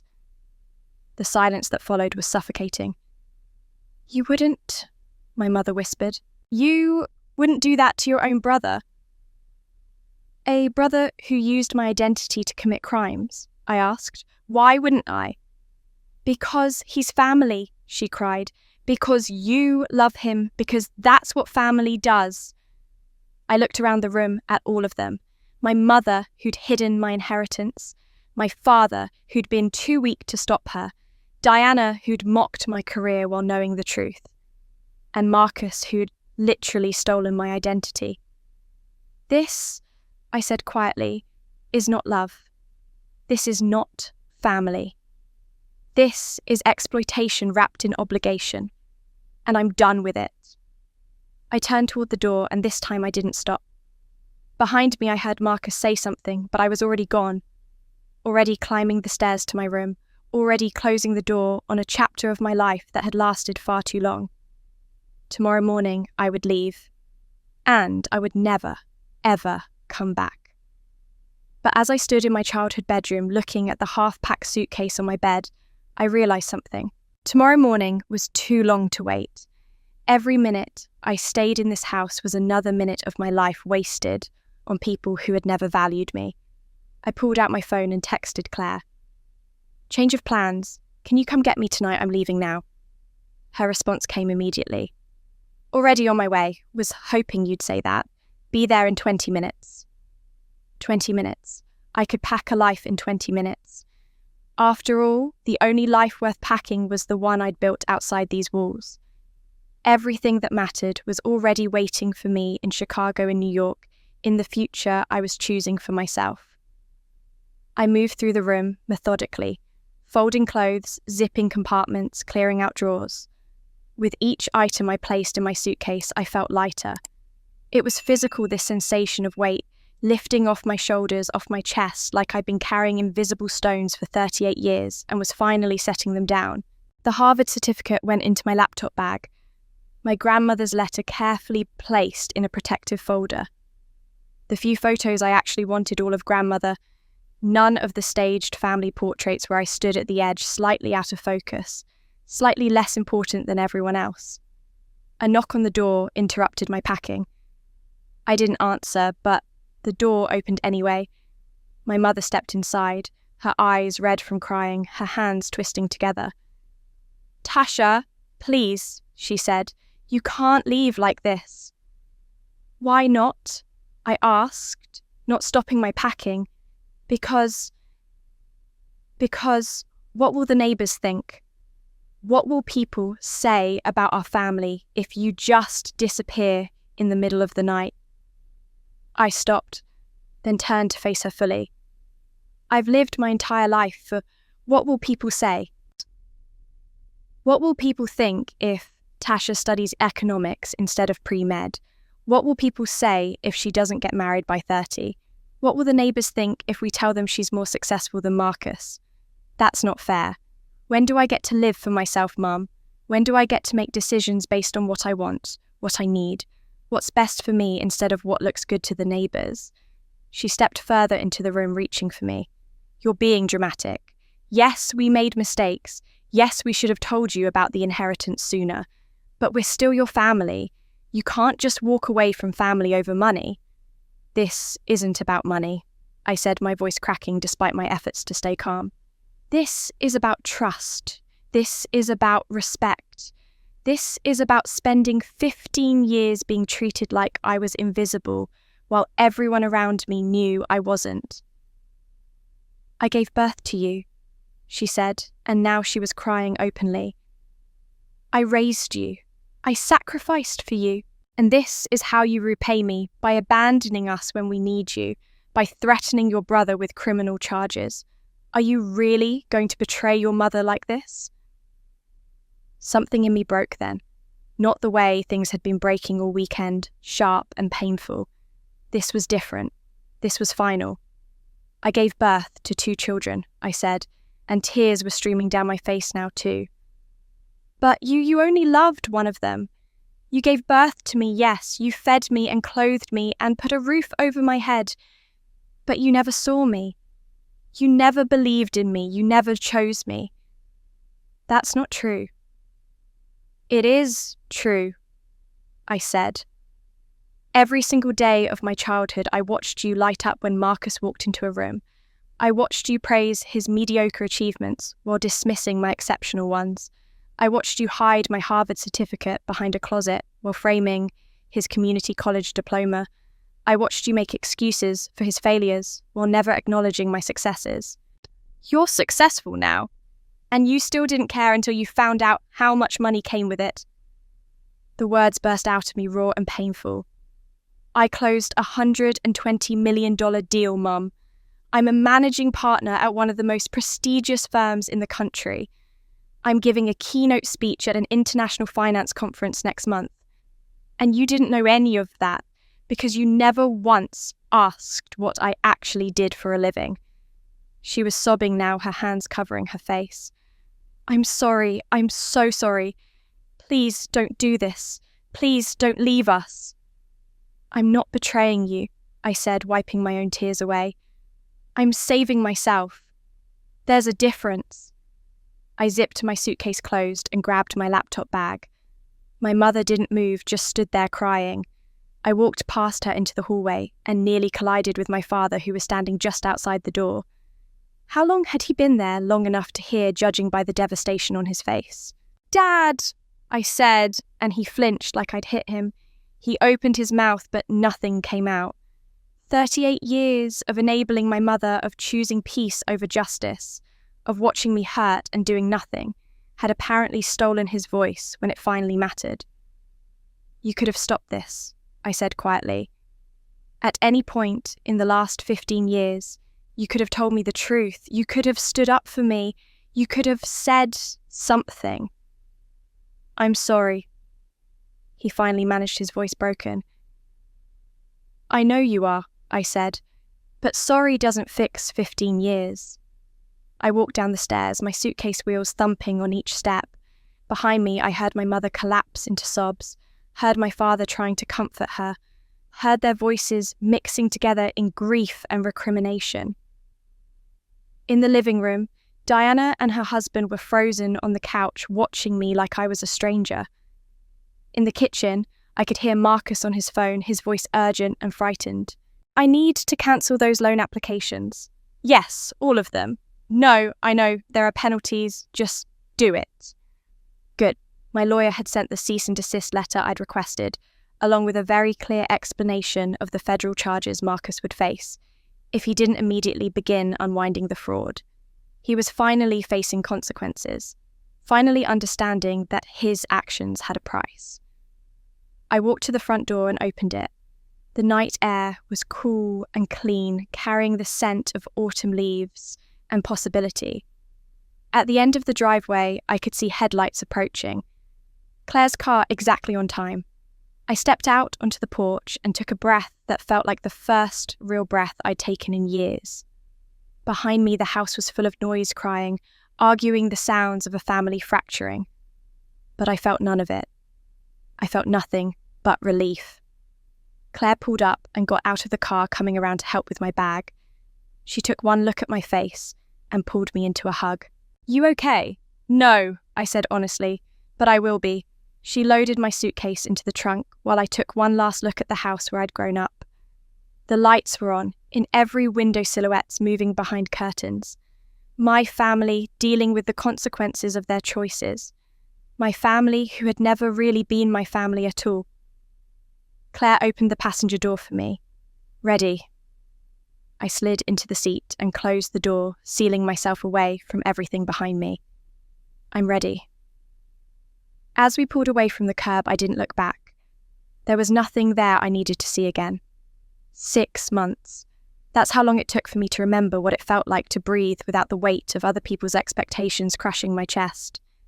I stood at the floor-to-ceiling windows of my corner office, on the 40th floor of Titan Capital's Manhattan headquarters, looking out at Central Park stretching green and vast below. April in New York.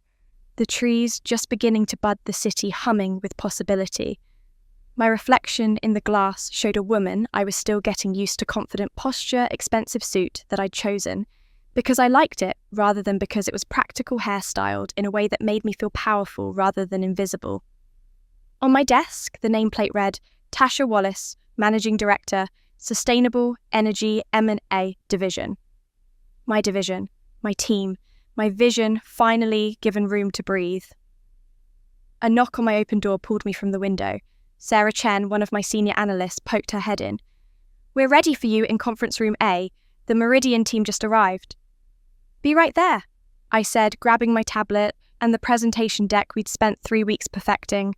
Walking through the office, I felt eyes following me, but not with the dismissiveness I'd grown used to in Ohio. These were looks of respect, even admiration. My team of 15 had come together, beautifully sharp minds, diverse perspectives, people who'd chosen to work with me because of my track record, not despite it. In the conference room, the clients were already seated.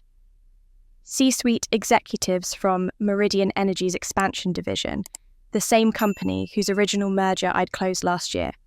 They stood when I entered, shaking my hand with genuine warmth. Ms. Wallace, the CEO said, we specifically requested you for this deal. After the last acquisition, you're the only person we trust to handle something this complex. 2 hours later, after presenting our strategy for a $300 million expansion into offshore wind energy, I walked back to my office with a signed preliminary agreement. Sarah practically bounced beside me. That was incredible. The way you handled their concerns about regulatory compliance, I've never seen anyone pivot that smoothly. You did the regulatory research, I reminded her. I just presented it. You made them believe in it, she said. That's the difference between data and leadership. Leadership, the word settled warm in my chest. This was what it felt like to be valued for what I actually brought to the table. Not despite being a woman, not despite being quiet, not despite being anything, just valued. Back at my desk, I pulled up my email to send the preliminary agreement to our legal team. That's when I saw it. 2 new messages, both from addresses I recognised but hadn't seen in 6 months. The first was from Marcus. Subject line, "I'm sorry." My hand hovered over the mouse. Sarah had left, closing the door behind her to give me privacy with the Meridian documents. The office was quiet except for the muted sounds of the city 40 floors below. I opened the email. Tasha, I don't expect you to respond to this. I probably don't deserve a response. But I need you to know that I understand now what I did to you. Not just the loans, though. I've paid those off every cent using money from selling my car and downsizing our house. But everything else, the way I treated you, the way I let everyone treat you, the way I made you feel invisible because it was easier than admitting that you were always the smarter one, the more talented one, the one who actually deserved the praise I kept getting. I'm in therapy now, mandated at first because of the legal stuff, but I kept going because I needed to. I'm learning about scapegoating and golden child syndrome and all these terms that explain our family but don't excuse any of it. Mum is having a hard time. She doesn't understand why you won't talk to her. I'm trying to help her see, but I don't know if she can. I don't expect forgiveness.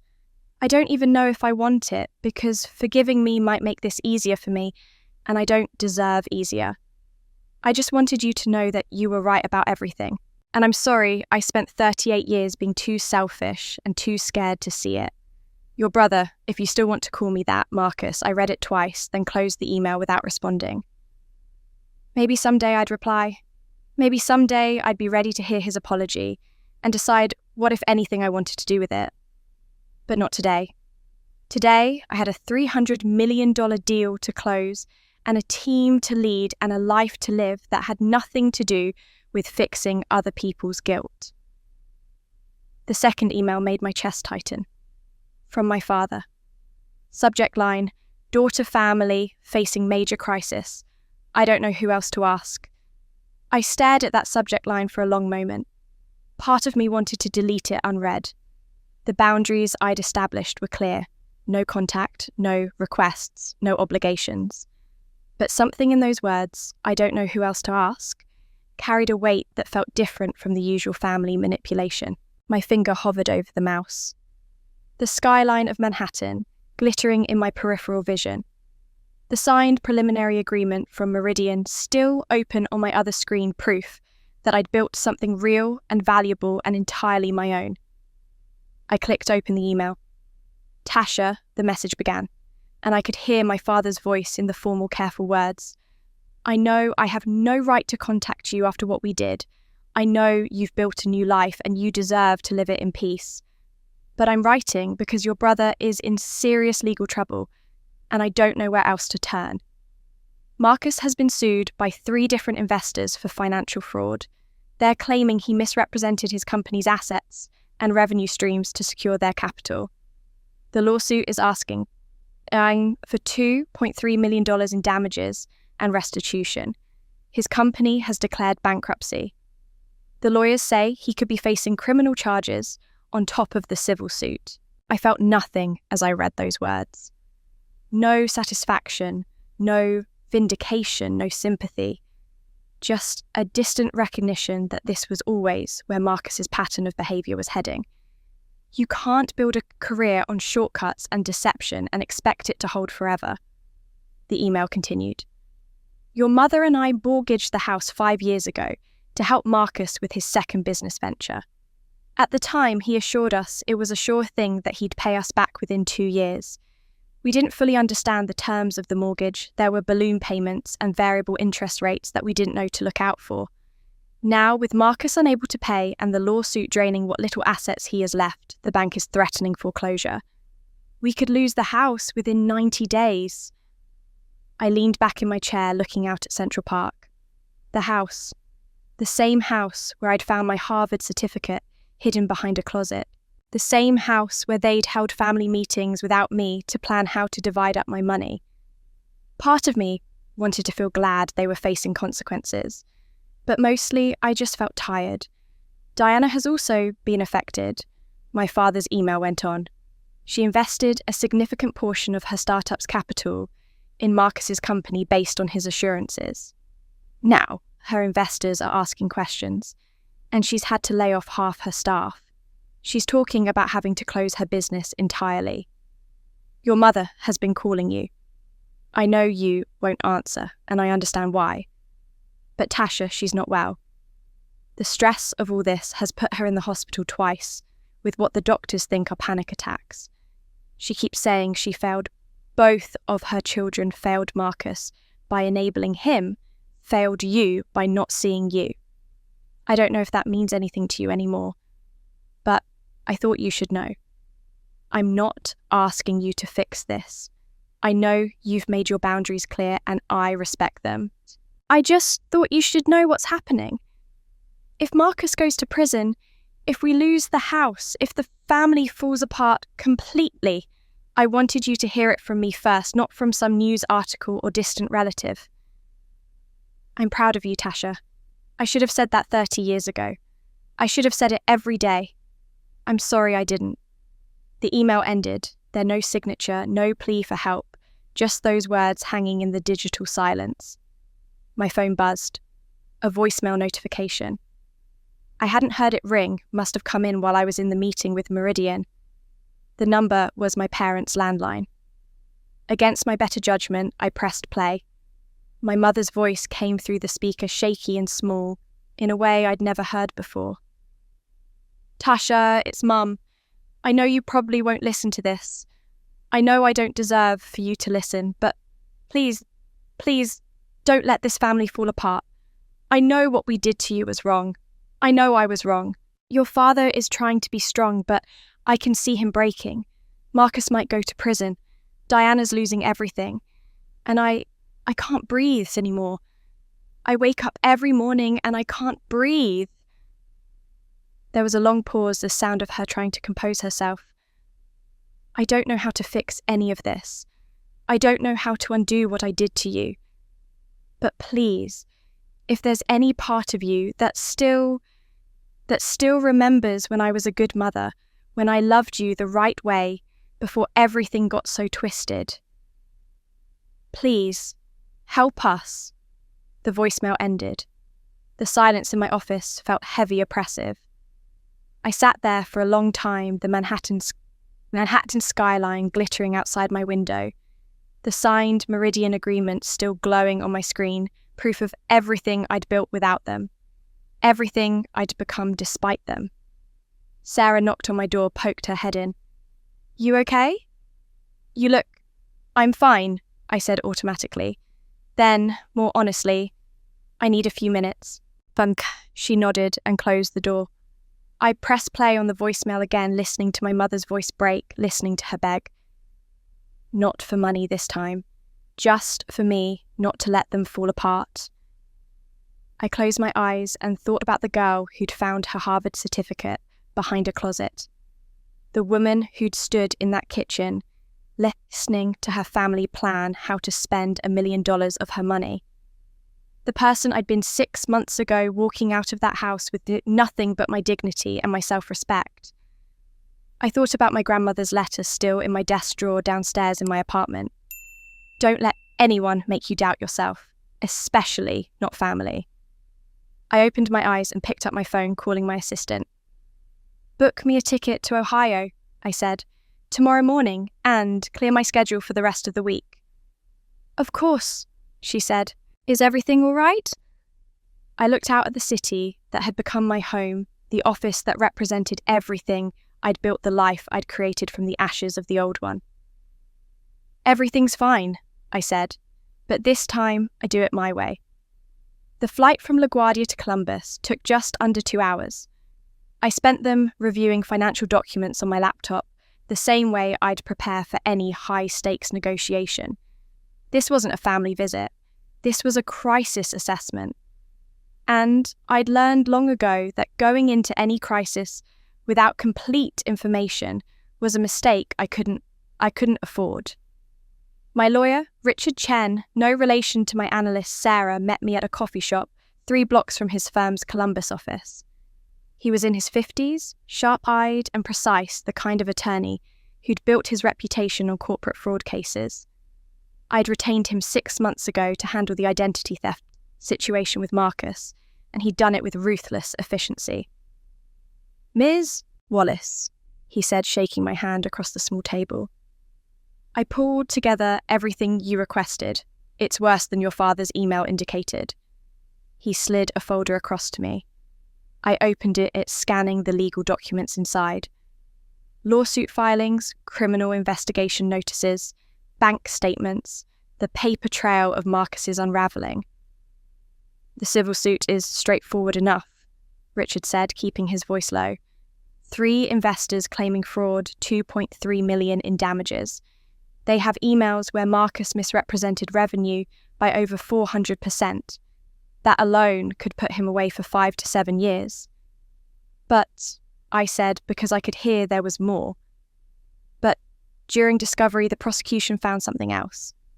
Marcus wasn't just running a failing business. He was moving money through his accounts for a group of investors who are now under federal investigation for securities fraud. They'd route money through his company to make it look legitimate, then Marcus would transfer it to offshore accounts. He claims he didn't know what he was doing, that they told him it was normal business practice." My stomach went cold. Money laundering. That's what the FBI is calling it. They're building a case against the entire investment group. And everyone who touched the money knowingly or unknowingly is being investigated. Richard leaned forward. "Your parents mortgaged their house to give Marcus capital. Diana invested her startup funds. If the FBI decides they were complicit, even passively, they could all face charges as accessories." "They didn't know," I said immediately. "They're not sophisticated enough to understand money laundering schemes." "That may be true, but proving it will be expensive and time-consuming. Your family doesn't have the resources for that kind of legal defense." I closed the folder, my mind already running through scenarios, calculating outcomes, weighing options. What are Marcus's realistic options? Cooperate fully with the FBI, provide evidence against the investment group, plead guilty to the fraud charges, and accept a lesser sentence in exchange for testimony. If he does that, the money laundering charges might be reduced or dropped, and your parents likely stay clear of prosecution. And if he doesn't cooperate, then everyone goes down with him, including your parents, including Diana. I looked out the window at the Columbus Street, at people walking past with their ordinary problems, their ordinary lives. 6 months ago, I would have felt something about this. Anger, maybe, satisfaction at seeing Marcus finally face consequences. But now I just felt the same calm assessment I brought to every failing company I'd ever evaluated. "Set up a meeting," I said. "My parents, my lawyer, your office, today, if possible. I'll meet them there, not at the house." Richard nodded, pulling out his phone. "Smart. Keep it professional controlled. And what about Marcus?" "Marcus doesn't get to be part of this conversation. He made his choices. He'll live with them."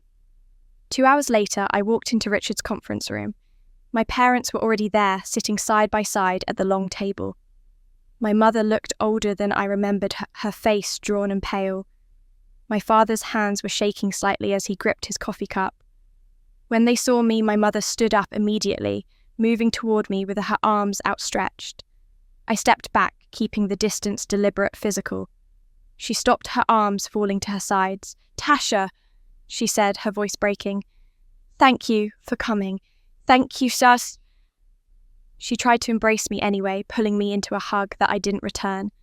I stood there with my arms at my sides, letting her cry against my shoulder but giving nothing back.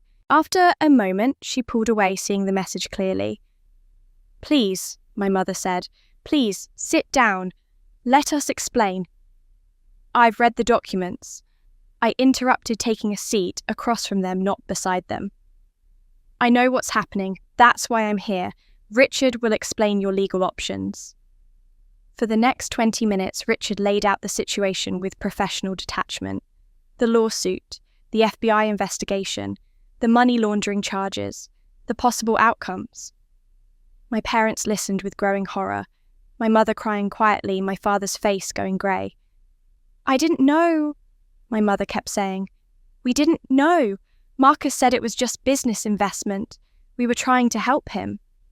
"The FBI doesn't care what you knew," Richard said gently.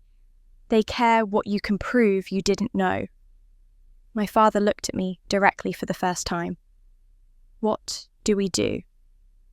"I'll help you keep the house," I said clearly. "I'll pay off the mortgage so you don't lose your home. I'll also retain legal counsel for both of you, separate from Marcus. You'll cooperate fully with the FBI, provide whatever information they need, and make it clear you were unwitting participants." "And Marcus?" my mother asked. "What about Marcus? He'll go to prison if..." "Marcus will take full responsibility for his own actions," I said. "That's not negotiable." "But he's your brother," my mother cried. "Tasha, you can't just abandon him. He made mistakes, but he's family." I looked at her steadily, remembering the last time I'd been in Ohio, remembering everything that had led to this moment. Marcus used my identity to commit fraud. He involved this family in a federal money laundering investigation. He spent years lying, manipulating, and destroying everyone around him to avoid consequences. "He's still your brother," she insisted. "No," I said, and my voice was cold and final. "He isn't. Marcus stopped being my brother the moment he chose to commit crimes using my name. And if that makes me a bad person in your eyes, I can live with that." The silence that followed was absolute. Richard cleared his throat carefully. "There's something else Ms. Wallace needs to know before we proceed." He pulled another folder from his briefcase, this one thicker than the first. "When I was preparing your parents' defense strategy, I requested a comprehensive financial audit of all transactions involving Marcus's businesses over the past 7 years. He opened the folder and slid a document across the table to me. Banking records, transaction histories, loan applications. I scanned them quickly, my training making the numbers jump out at me before my brain could process what they meant. Then I saw it, my name, over and over again. Not 3 times like I'd confronted Marcus about 6 months ago. 5 times. 5 separate loans, 5 different banks, 5 instances of my identity being stolen and used. I felt the blood drain from my face. 5, I said, my voice barely audible. "I'm sorry," Richard said. "I know you were aware of 3 loans totaling $150,000. But there were 2 additional loans we discovered through the audit. One for $70,000, one for $85,000. Total fraudulent debt in your name, $305,000. The numbers swam in front of me. My mother made a small sound, but I couldn't look at her. Couldn't look at anyone. I was staring at the signatures on the loan applications, my name written in handwriting that was almost but not quite mine. "The forgeries are sophisticated," Richard continued. "Marcus had access to your signature from old family documents, old tax returns you'd signed when you filed from your parents' address years ago. He practiced, perfected it. He even managed to get copies of your IDs somehow we're still investigating how to provide to the banks. The fraud was methodical, planned over several years. Several years? I thought back to when the earliest loan was dated, 5 years ago. I'd been 33, working 80-hour weeks in Chicago, building my career, trying to prove myself. And Marcus had been systematically stealing my identity. When did the first loan occur? I asked, though part of me already knew. Richard checked the document. July 15th, 5 years ago. I closed my eyes. July, 5 years ago. My father had been in a car accident that June, broken ribs and a punctured lung. I'd taken 8 weeks off work, the longest leave I'd ever taken, and moved back to Ohio to help with his recovery. Marcus had promised to handle everything with the house, the bills, the insurance paperwork. He'd been so helpful, so concerned, so present. And the entire time he'd been using my presence in the house, my documents left in my old bedroom, my trust to steal my identity. I was there, I said out loud, my voice shaking. When that first loan was taken out, I was living in that house taking care of Dad. My mother's sharp intake of breath, my father's face crumpling. They understood what I'd just realised. The scope of the betrayal wasn't just financial, it was temporal, situational, cruelly timed. He had access to everything, I continued, looking at my father. My mail came to your house because I was staying there. My documents, my IDs. He watched me spend every day caring for you, making sure you ate, helping you to physical therapy appointments, sleeping in that chair by your bed when you couldn't breathe well at night. My voice broke. And he used that time to rob me. My father was crying now, silent tears streaming down his face. Tasha, I didn't know. I swear I didn't know.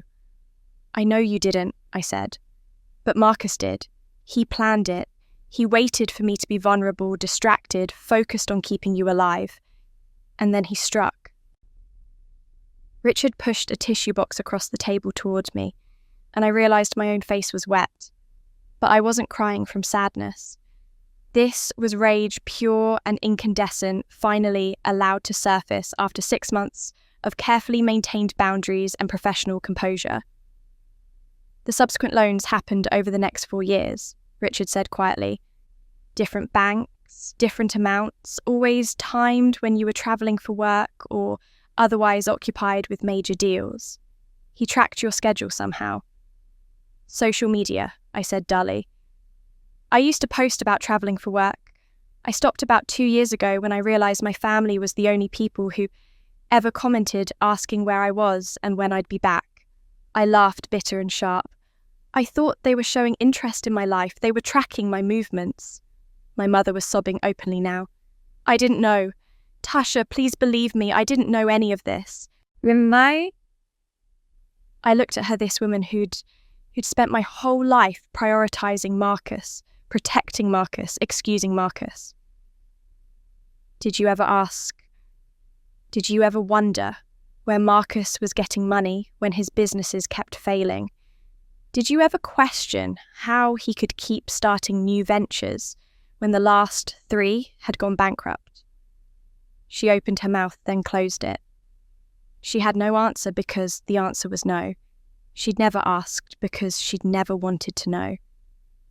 With this evidence, Richard said, bringing the conversation back to the legal realities, you have a strong case for pressing federal criminal charges. Identity theft across state lines, multiple instances, significant dollar amounts. We're looking at 10 to 15 years in federal prison. 15 years. Marcus would be 53 when he got out if he got the maximum sentence. His children would be grown. His life as he knew it would be over. I thought about my grandmother's letter still in my desk drawer in Manhattan. Don't let anyone make you doubt yourself, especially not family.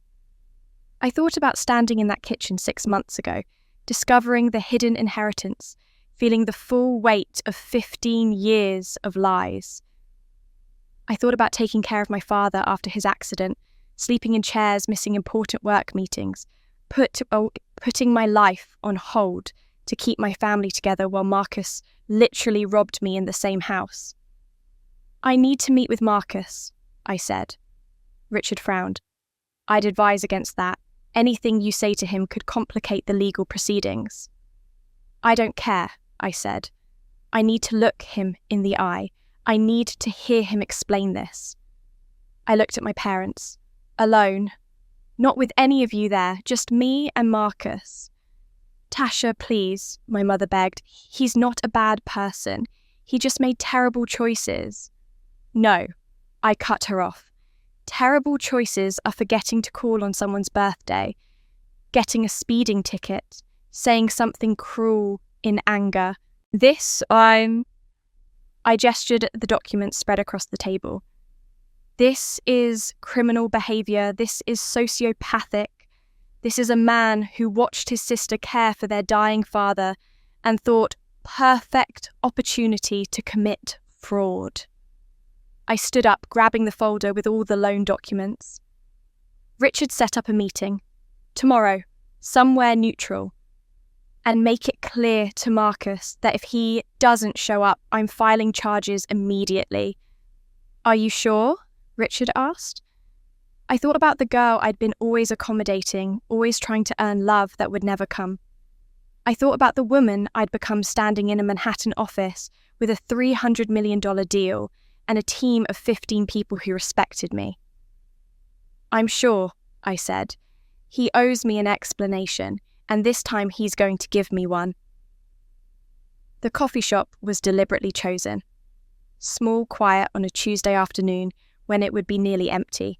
A corner table away from windows where we wouldn't be seen by anyone who might know our family. I arrived 15 minutes early and positioned myself facing the door, just like I would for any high-stakes negotiation, where I wanted the psychological advantage. Marcus walked in at exactly 3 o'clock. He looked terrible. 20 pounds thinner than 6 months ago, his suit hanging loose on his frame, his face haggard and pale.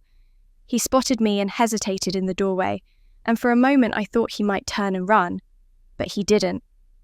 He walked to the table with the slow, heavy steps of a man approaching his own execution. Tasha, he said, his voice rough, thank you for agreeing to meet. I didn't stand, didn't offer my hand, just gestured to the chair across from me. He sat down, couldn't quite meet my eyes. I don't even know where to start, he began, his hands shaking as he gripped the edge of the table. I've been trying to figure out what to say to you for 6 months. I wrote you that email. I know you read it, and I thought, maybe, but you didn't respond, and I understood why, but 5 loans. I interrupted, my voice level. $305,000 over 5 years. He closed his eyes. I know.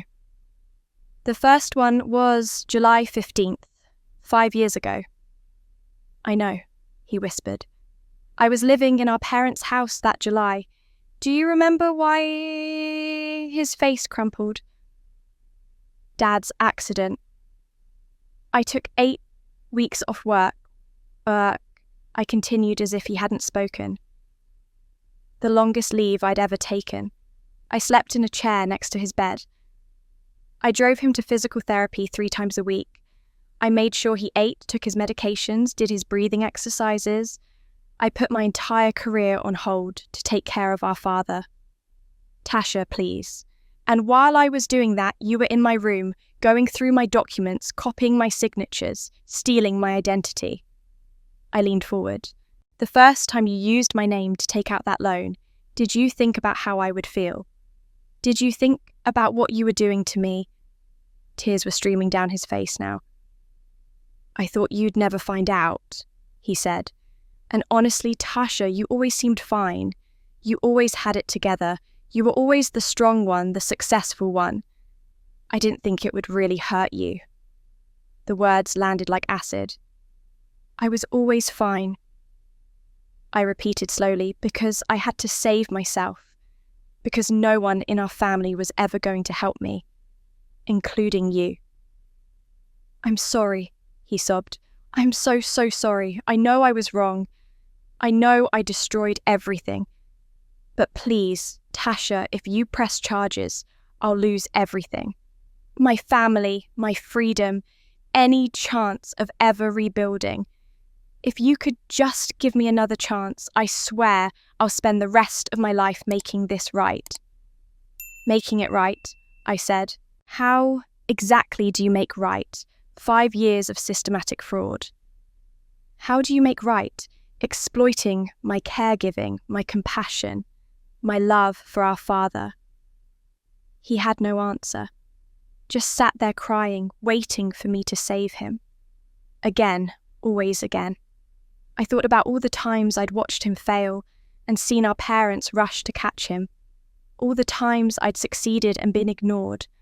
All the times he'd taken and taken and taken while I'd given and given and given. When the family mocked my career, I said quietly, "Did you ever stand up for me?" He looked up confused by the question. When they hid grandmother's will from me for 15 years, did you object? Did you say anything? His silence was answer enough. When you used my name to commit federal crimes, did you think about protecting me, about what would happen if you got caught and my reputation was destroyed? I didn't think. No, I cut him off. You didn't think because you never think about anyone but yourself. Your whole life, you've been the center of every room, every conversation, every decision, and I've been... I stopped, steadied my voice. I've been invisible, convenient, useful when you needed something, forgettable when you didn't. That's not fair, he said weakly. I laughed, sharp and bitter. Fair, Marcus, you robbed me. For 5 years, you systematically stole my identity, destroyed my credit, created legal liability in my name, all while I was... What? Trying to be a good daughter, a good sister, trying to hold this family together. I know, he shouted, then lowered his voice when the barista looked over. I know. Okay, I'm a terrible person. I'm selfish and weak, and I've destroyed everything I've ever touched. Is that what you want to hear? That I'm a complete failure? I don't want to hear anything, I said. I wanted you to see it, to really see what you've done, not just to me, but to yourself, to everyone around you. I reached into my bag and pulled out an envelope. Inside was a list of 3 criminal defense attorneys Richard had recommended, all specialists in federal fraud cases. I've paid the consultation fees for all 3, I said, sliding it across the table. They're the best in the state. He looked at the envelope, confused. What is this? Your defense team, I said. I'm not going to leave you completely helpless, but Marcus, the rest, the judgment, the consequences, the price you pay for what you've done, that's all yours to face. Are you pressing charges? He asked, his voice barely audible. I haven't decided yet, I said honestly. But either way, you're going to cooperate with the FBI. You're going to take full responsibility. And you're going to accept whatever punishment comes without asking anyone in this family to save you. I stood up. He reached across the table, grabbing my hand. Tasha, please, I'm begging you. Don't do this. Don't destroy me. Shayimbo. I looked down at his hand on mine, then pulled away. I'm not destroying you, Marcus. You did that yourself. I'm just refusing to keep rebuilding you while you tear me down. I walked toward the door, and I didn't look back. Outside, the April air was cool and clean, and I took a deep breath that felt like surfacing after being underwater too long. That's when I saw my father standing by his car in the parking lot, his face grey, his hands clutching a small USB drive. He walked toward me slowly.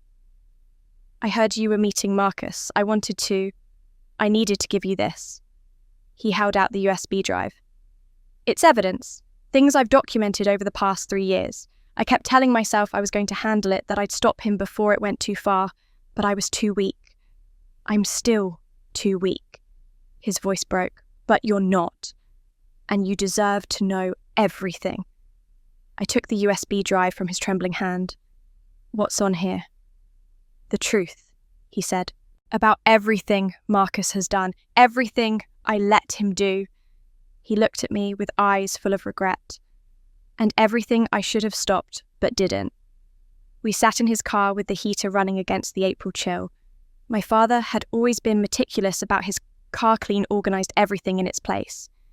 Today, there were coffee cups in the holder papers scattered on the passenger seat, a general disorder that spoke to how much had fallen apart. I plugged the USB drive into my laptop and waited for it to load. When the folder opened, I saw hundreds of files. Photos, PDFs, screenshots, voice recordings, all labelled with dates and brief descriptions.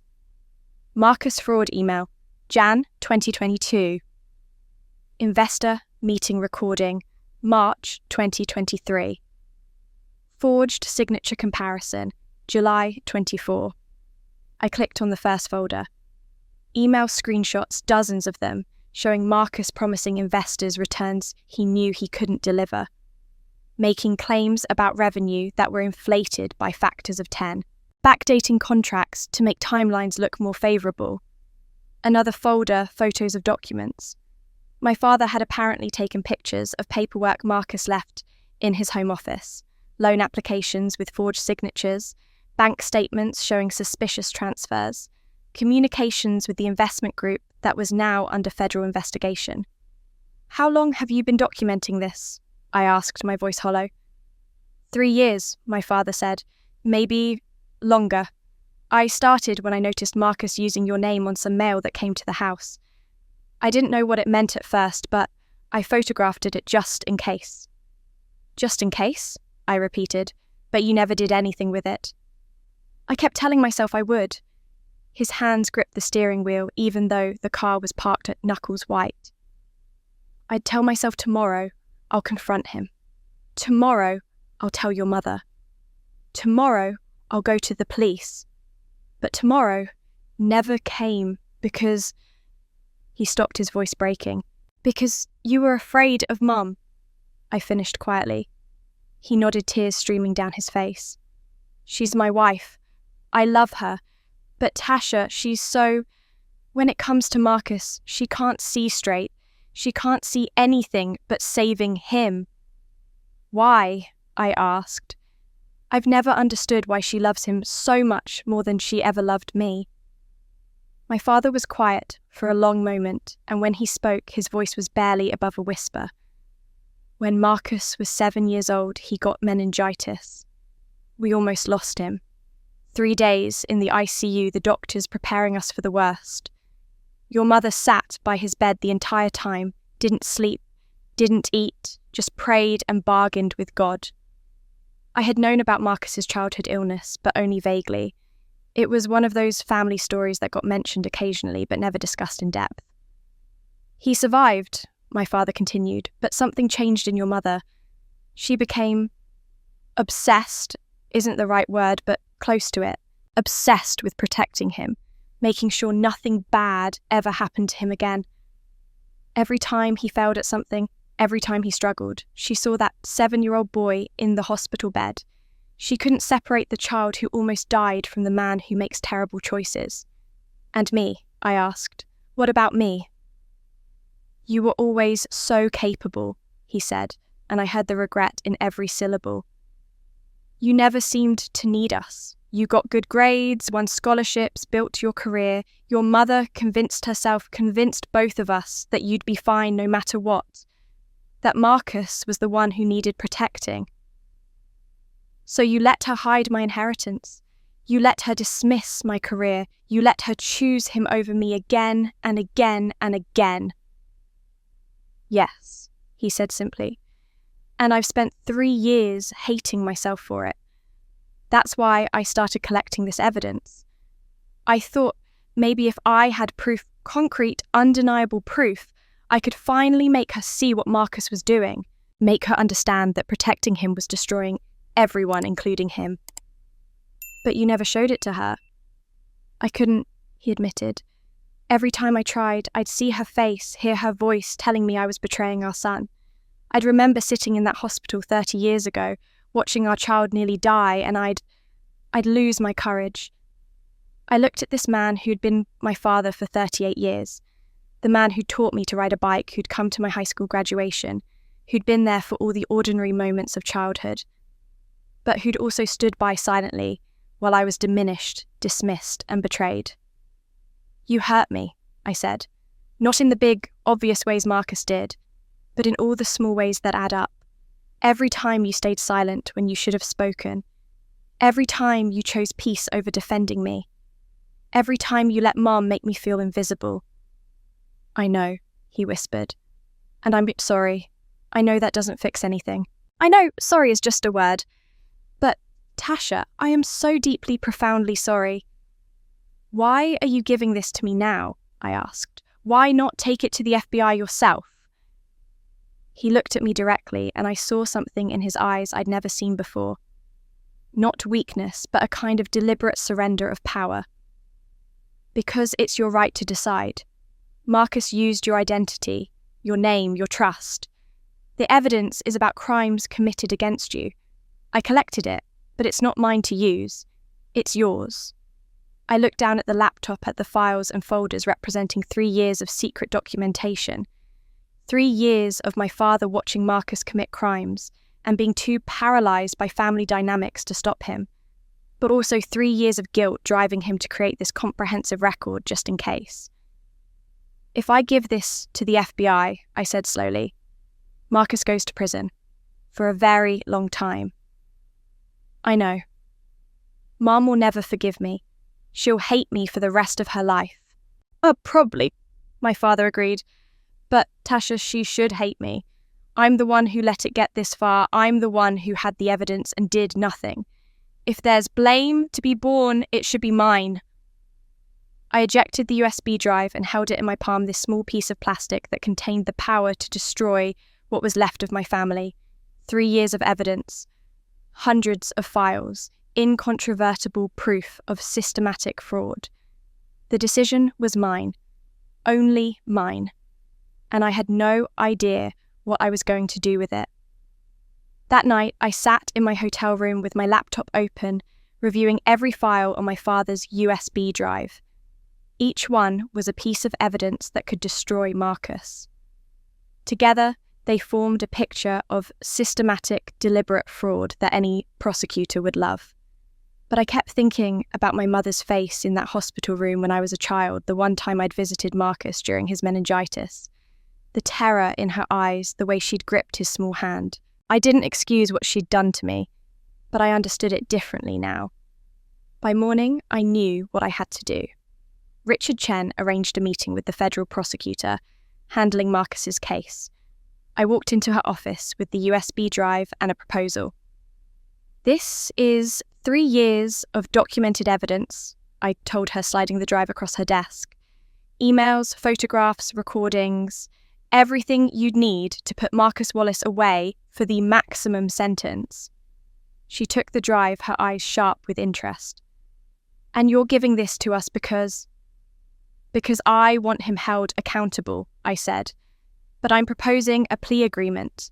Marcus pleads guilty to all fraud charges, cooperates fully with the FBI investigation into the money laundering ring, makes full restitution to all defrauded parties, and accepts a suspended sentence with strict probation terms and extensive community service.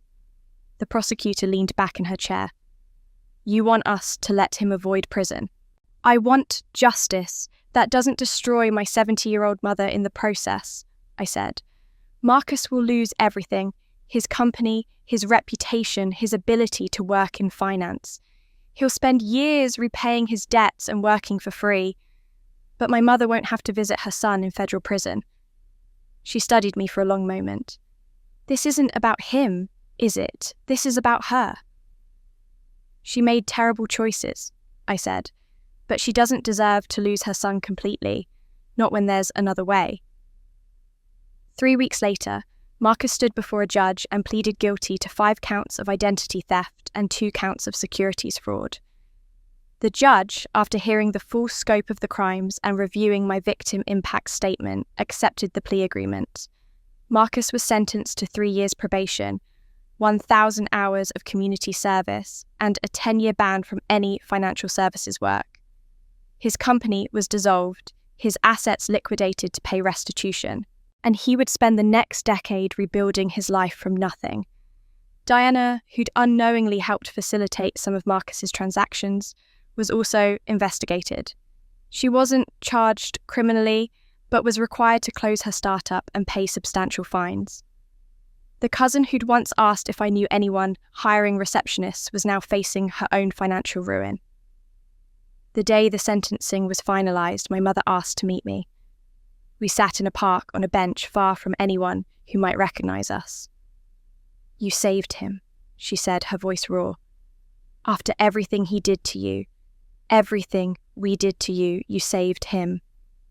I didn't save him, I corrected. I gave him a chance to save himself. There's a difference.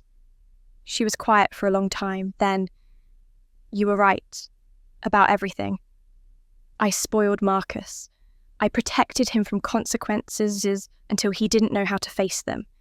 And I neglected you. I took your strength for granted and called it love. I didn't respond. There was nothing to say that wouldn't sound like either absolution or condemnation, and she deserved neither from me. I won't ask you to come home, she continued. I won't ask you to forgive me. I don't deserve either of those things. But Tasha, I want you to know something. She turned to face me, and I saw my mother clearly for maybe the first time, not as the person who'd hurt me, not as the mother I'd always wanted, but as a flawed human being who'd made terrible choices out of fear and love, twisted into something destructive. I'm proud of you, she said. It's late. It's decades too late, but it's sincere. You became exactly who your grandmother knew you'd become, and I'm sorry I fought against it every step of the way. I stood up ready to leave, but I paused and looked back at her. Thank you for saying that. But Mum, I didn't become this person for you to be proud of. I became this person despite you. I walked away, and this time I knew it wasn't cruelty. It was just truth. 3 months later, my parents' house was saved. Not through reconciliation or renewed closeness, but through a straightforward financial transaction. I worked with Richard Chen to establish a trust that paid off the mortgage in full, with explicit legal documentation, that the house was theirs free and clear, no strings attached, and I had no claim to it. The trust also provided a modest monthly stipend for basic living expenses. But I didn't move back. I didn't start coming to Sunday dinners. I didn't slip back into the old patterns of being the person who showed up whenever the family needed something. Instead, I established rules, clear, non-negotiable boundaries that I laid out in an email to both parents copied to Richard for the record. Phone calls, twice monthly, scheduled in advance. Visits 3 to 4 times per year during major holidays or my own choosing. Topics off-limits requests for money. Marcus's problems, family gossip about my choices. If these boundaries were violated, I would reduce contact accordingly. My mother had called it harsh. My father had called it fair. I called it necessary. The first few months were rocky. My mother tried to call weekly, leaving voicemails about small things that just couldn't wait. I didn't return them outside our scheduled calls. She learned. Diana tried to video chat just to say hi, but really to talk about her job search. I let it go to voicemail. She learned too. But with my father, something different emerged. Our scheduled calls became almost comfortable. We talked about Weather Books, the documentary series he was watching. Surface level. Nothing deep, but without tension. And slowly, over months, I realised we were building something new. Not the father-daughter relationship I'd wanted as a child, but an honest one between two adults who'd hurt each other and were learning to exist in the same world. One Saturday, in October, I flew to Columbus for a brief visit. Not staying at the house, I'd booked a hotel but agreeing to meet my father for coffee. We sat at a small cafe, cups warming our hands against the autumn chill, and talked about nothing important. The new traffic pattern downtown, his garden's final harvest, my apartment's unreliable heating. And it was okay. Not magical, not healing in some dramatic way. Just okay. You seem good, he said after a long, comfortable silence. Different from the last time I saw you. I am different, I agreed. I'm learning that it's okay to be at peace without being close, that I can care about you without needing you. He nodded slowly. I'm learning that too, that loving you means respecting the distance you need. We sat there for another hour sometimes, talking, sometimes quiet, and when I left I hugged him briefly. Not the desperate embrace of someone trying to rebuild what was broken, but the acknowledgement of two people who existed in each other's lives at a careful chosen distance. Marcus wrote me letters. Not emails, but actual handwritten letters from his community service program at a local nonprofit. The first one came in late September. I opened it, read his careful apology and updates on his counselling, and then set it aside. I didn't respond, but I didn't throw it away either. It sat on my desk for 2 weeks before I filed it in a folder marked Marcus, process later. The second letter came 3 weeks after that. Then a third. Each one I read, processed and filed. Maybe someday I'd be ready to respond. Maybe I wouldn't. I was allowing myself to heal on my own timeline, not his. Diana texted me once, a carefully casual message. Hey, Tasha. Hope you're doing well. I'm exploring opportunities in consulting and wondered if you'd be open to making some intros in your network. Would love to catch up. I read it, recognized the pattern. Ask for something while pretending it's about connection and archived it without responding. No explanation needed. No guilt required. Just a quiet reinforcement of my boundaries. The work on myself was harder than any deal I'd ever closed. Therapy twice a week, sometimes more when old patterns surfaced. Learning to recognize when I was slipping into people-pleasing, when I was trying to earn love instead of simply accepting it or not, from people who'd proven they couldn't give it freely. Learning that it was okay to care about my family's well-being without sacrificing my own. I built a life that had nothing to do with proving anything to anyone. Dating someone who didn't know my family history and didn't need to. Hosting dinners for colleagues who became friends. Mentoring young women in finance who reminded me of myself at their age. Volunteering at my grandmother's scholarship foundation, which had granted aid to 23 students so far.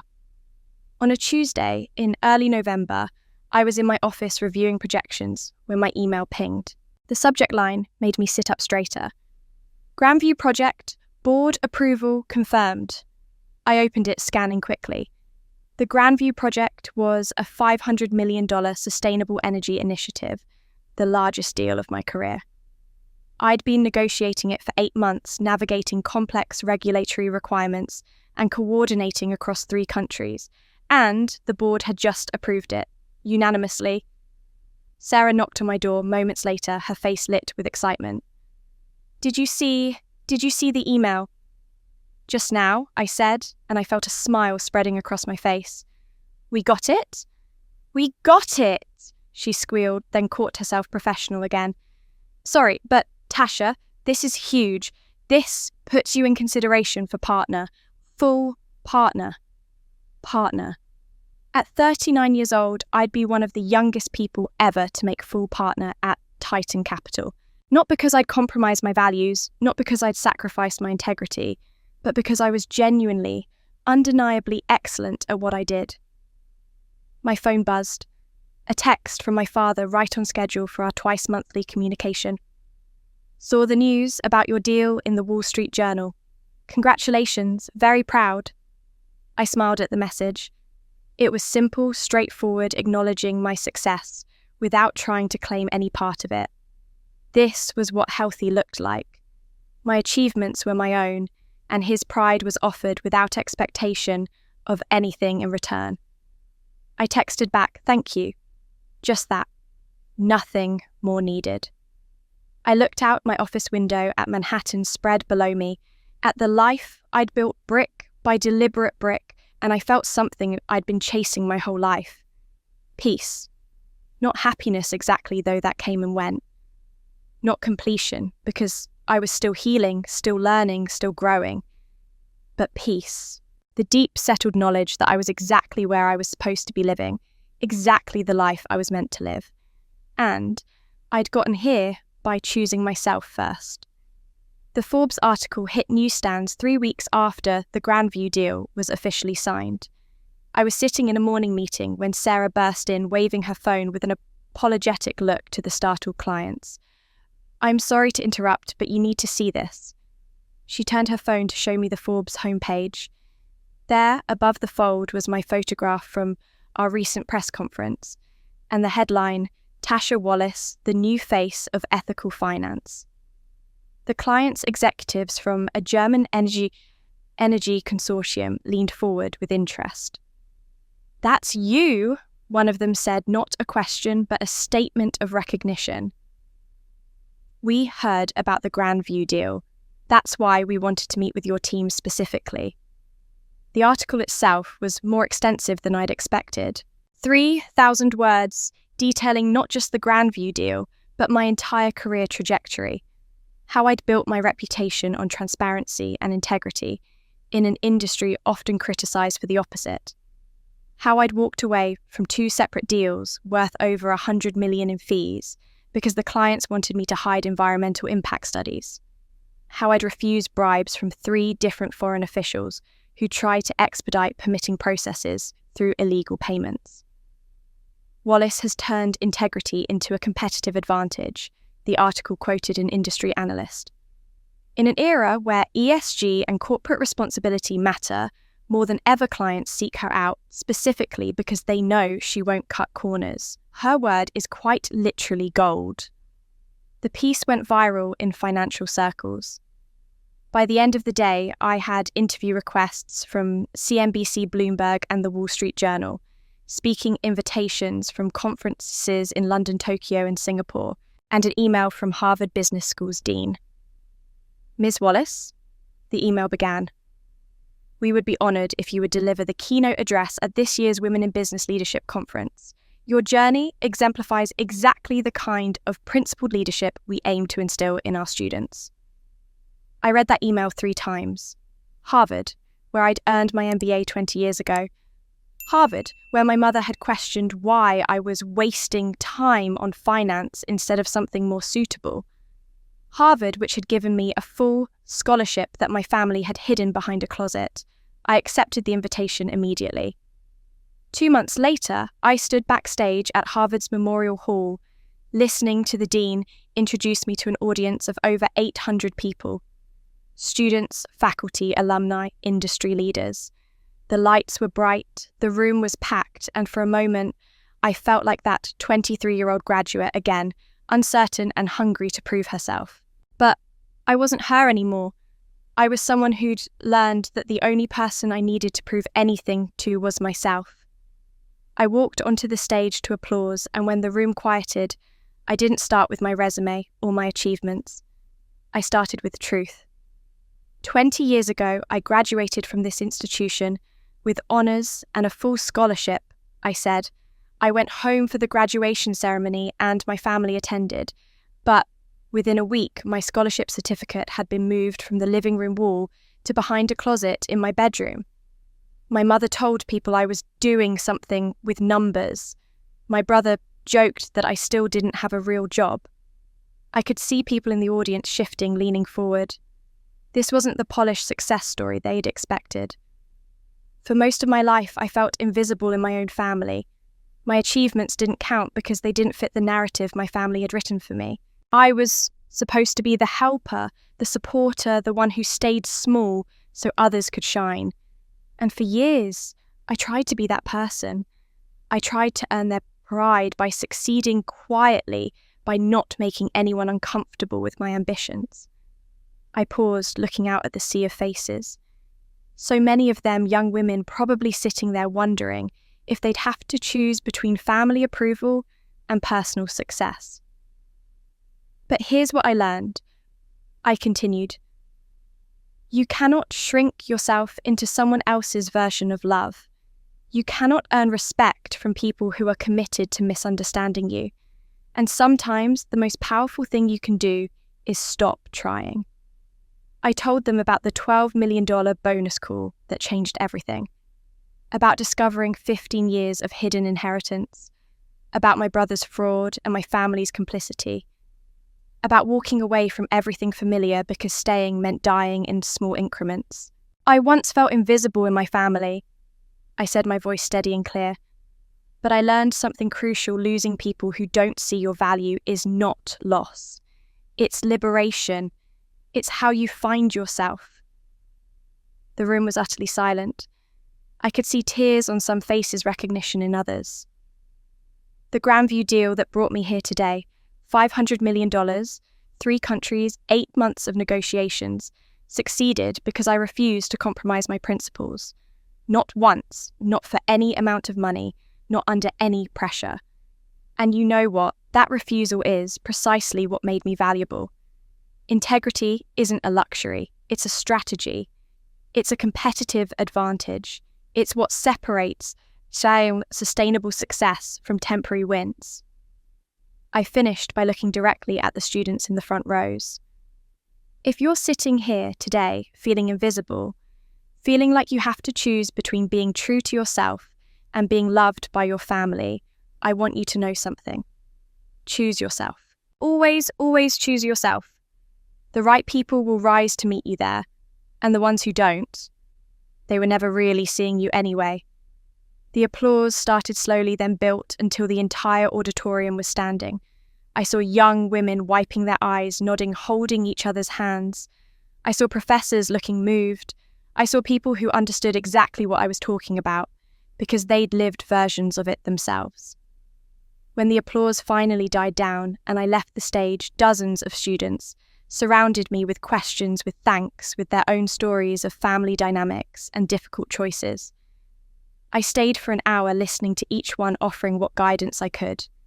I was finally heading toward the exit when an elderly woman approached, her steps slow but purposeful.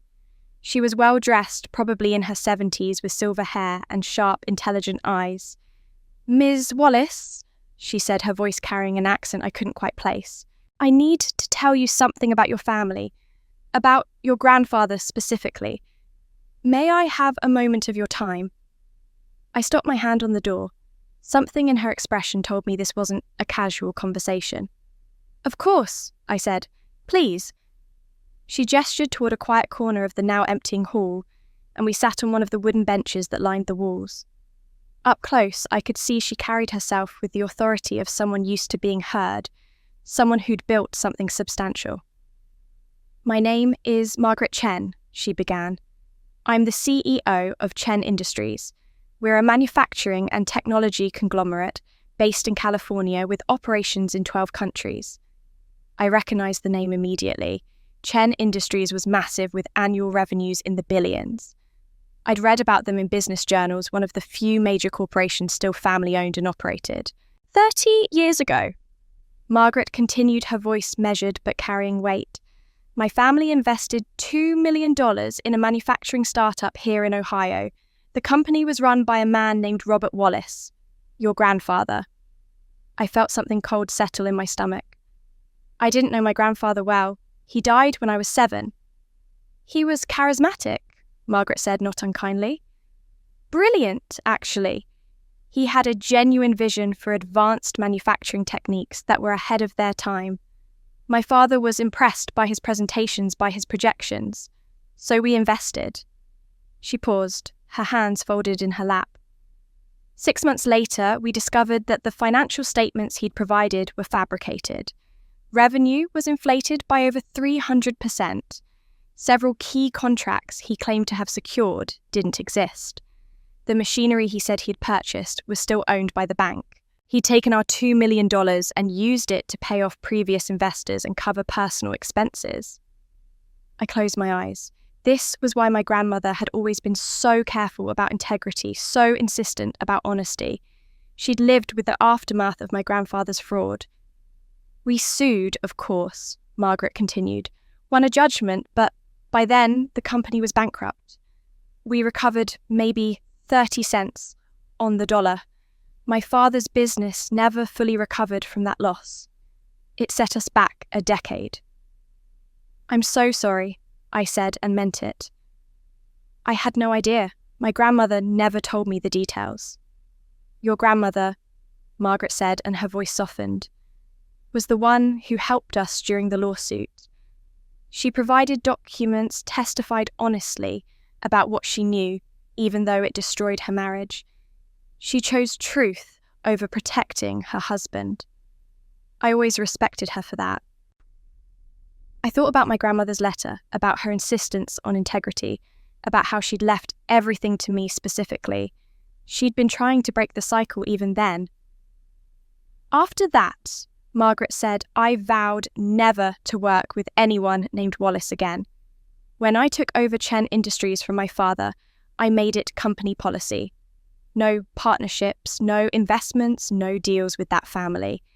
It was personal, yes, but also practical. Once burned, twice cautious." I nodded, understanding completely. "So, why are you telling me this now?" Because 3 weeks ago, I read the Forbes article about you, she said, about how you walked away from deals worth millions because the clients wanted you to hide environmental studies, about how you refused bribes, about how you built your entire reputation on the one thing your grandfather lacked integrity. She reached into her bag and pulled out a tablet showing me an article I hadn't seen. It was from an industry blog detailing how I'd handled my own family's fraud situation. Someone had leaked the story, probably Diana or Marcus, but the writer had framed it sympathetically. I read about what your brother did to you, Margaret continued, about the identity theft, the hidden inheritance, all of it. And I read about how you could have destroyed him, but chose a more measured form of justice. How you helped your parents while maintaining boundaries. How you broke free from a toxic family dynamic without becoming toxic yourself. I felt tears threatening and fought them back. I did what I had to do. You did what your grandfather should have done, Margaret corrected gently. You chose integrity over convenience. You chose truth over family loyalty. You chose to be better than your legacy. She set the tablet aside and looked at me directly. You broke the cycle, Ms. Wallace, and that's why I'm here. What do you mean? I want to invest $5 million in your grandmother's scholarship fund, she said. The Grace Patterson Educational Foundation. I read that it's helped 23 students so far. With proper funding, it could help hundreds, thousands. I stared at her, unable to process what I was hearing. $5 million. From a woman whose family my grandfather had defrauded 30 years ago. Why? I managed to ask. Why would you trust me after what he did to you? Margaret smiled, and it was warm, genuine. My grandmother, my popo, was the one who convinced my father not to let bitterness consume him after your grandfather's fraud. She told him something I've never forgotten. Don't judge people by their family sins. Judge them by who they choose to become. She reached over and took my hand, her grip surprisingly strong. You chose to become someone your grandmother would be proud of. Someone who breaks cycles instead of perpetuating them. That's rare, Ms. Wallace. That's valuable. And that's worth investing in. I couldn't stop the tears now. They fell silently as I held this woman's hand, this stranger, who understood something fundamental about the journey I'd been on. There's something else, Margaret said after giving me a moment to compose myself. She pulled out a business card embossed with Chen Industries' logo. Our company established a $2 billion impact investment fund last year. We focus on sustainable businesses led by people with proven ethical track records. We're looking for a director, someone with the expertise to identify good investments and the integrity to walk away from bad ones. She pressed the card into my hand. Would you consider it would mean leaving Titan Capital, moving to the West Coast building, something entirely new? But Ms. Wallace Tasha, I think you might be exactly who we've been looking for. I looked down at the card, then back at her face. This woman, who had every reason to hate my family name, offering me an opportunity that could reshape my entire career. I don't know what to say, I admitted. Don't say anything yet, Margaret replied. Think about it. Talk to your people. But know this, sometimes the universe gives us a chance to transform old wounds into new possibilities. Your grandfather hurt my family 30 years ago, but you could help us build something that helps thousands of families for decades to come. She stood preparing to leave. That would be quite a legacy, don't you think? Turning the Wallace name from a cautionary tale into something that actually does good in the world. She walked away, leaving me sitting on that bench with her business card in my hand and a decision that felt bigger than any I'd ever made. 3 weeks later, I stood in Margaret Chen's San Francisco office, overlooking the bay as the sun set orange and gold across the water. We'd spent the day going through term structure vision. The paperwork was signed. The announcement would go out tomorrow. I still can't quite believe you said yes, Margaret said, handing me a glass of champagne. Titan Capital must have made you a counteroffer. They did, I admitted. Full partner, my name on the building, significant equity increase. and you chose us instead. I chose mission over prestige, I said. Titan Capital is an incredible firm, but this, I gestured at the strategic plan we'd been developing all day. This is about changing who gets access to capital. This is about funding the businesses that traditional finance overlooks because the founders don't look right or sound right or come from the right families. Margaret smiled. Women-led businesses, immigrant entrepreneurs, people from rural communities, everyone who gets told they're not good enough for the big leagues. Everyone who's been invisible, I said quietly. Yes, the Chen Industries Impact Fund officially launched in early December. The press release made waves. Former Titan Capital Managing Director, subject of the viral Forbes profile, now directing a $2 billion fund focused exclusively on ethical, sustainable businesses, led by historically underestimated founders. But the moment that mattered most to me happened 2 weeks before that in a small Ohio high school auditorium. The Grace Wallace Memorial Scholarship Fund had grown from my grandmother's inheritance and Margaret's $5 million contribution into something substantial enough to support 50 students per year. Our first cohort of recipients was being announced at a special ceremony, and I'd flown in for it. The first recipient was a 17-year-old girl named Emma Rodriguez from a small town outside Cleveland. According to her file, she'd been told by her guidance counselor that she wasn't college material and should consider vocational training instead. But her math scores were exceptional, her essays were brilliant, and her dream was to study aerospace engineering.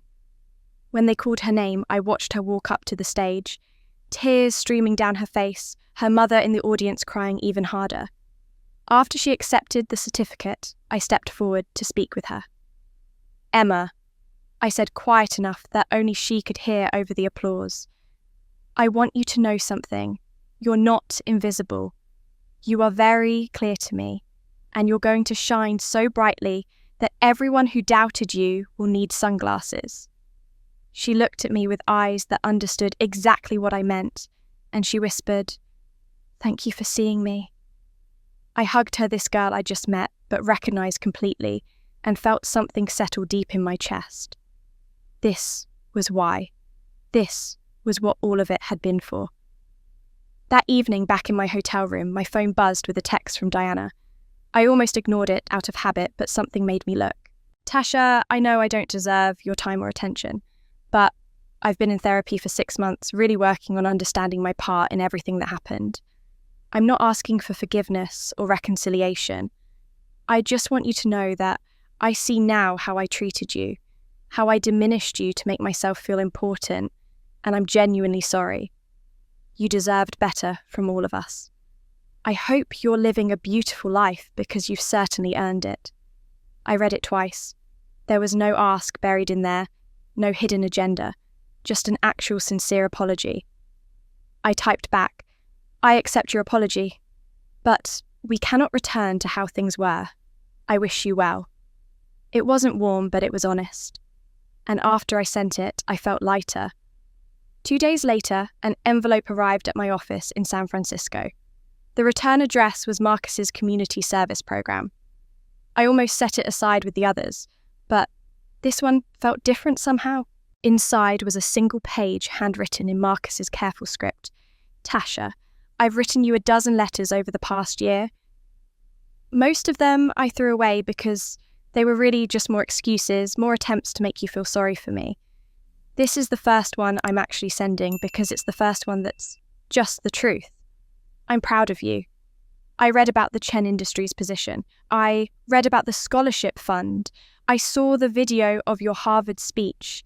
And I realized something: you became everything I pretended to be. You became someone who actually makes a difference, who lives with integrity, who turned pain into purpose. I wasted 38 years being jealous of you while telling myself I was better than you.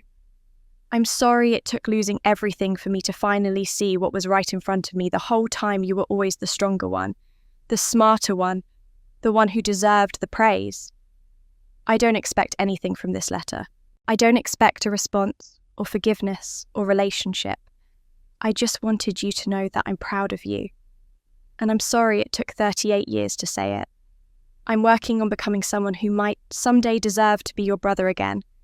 I don't know if I'll get there, but I'm trying. Marcus.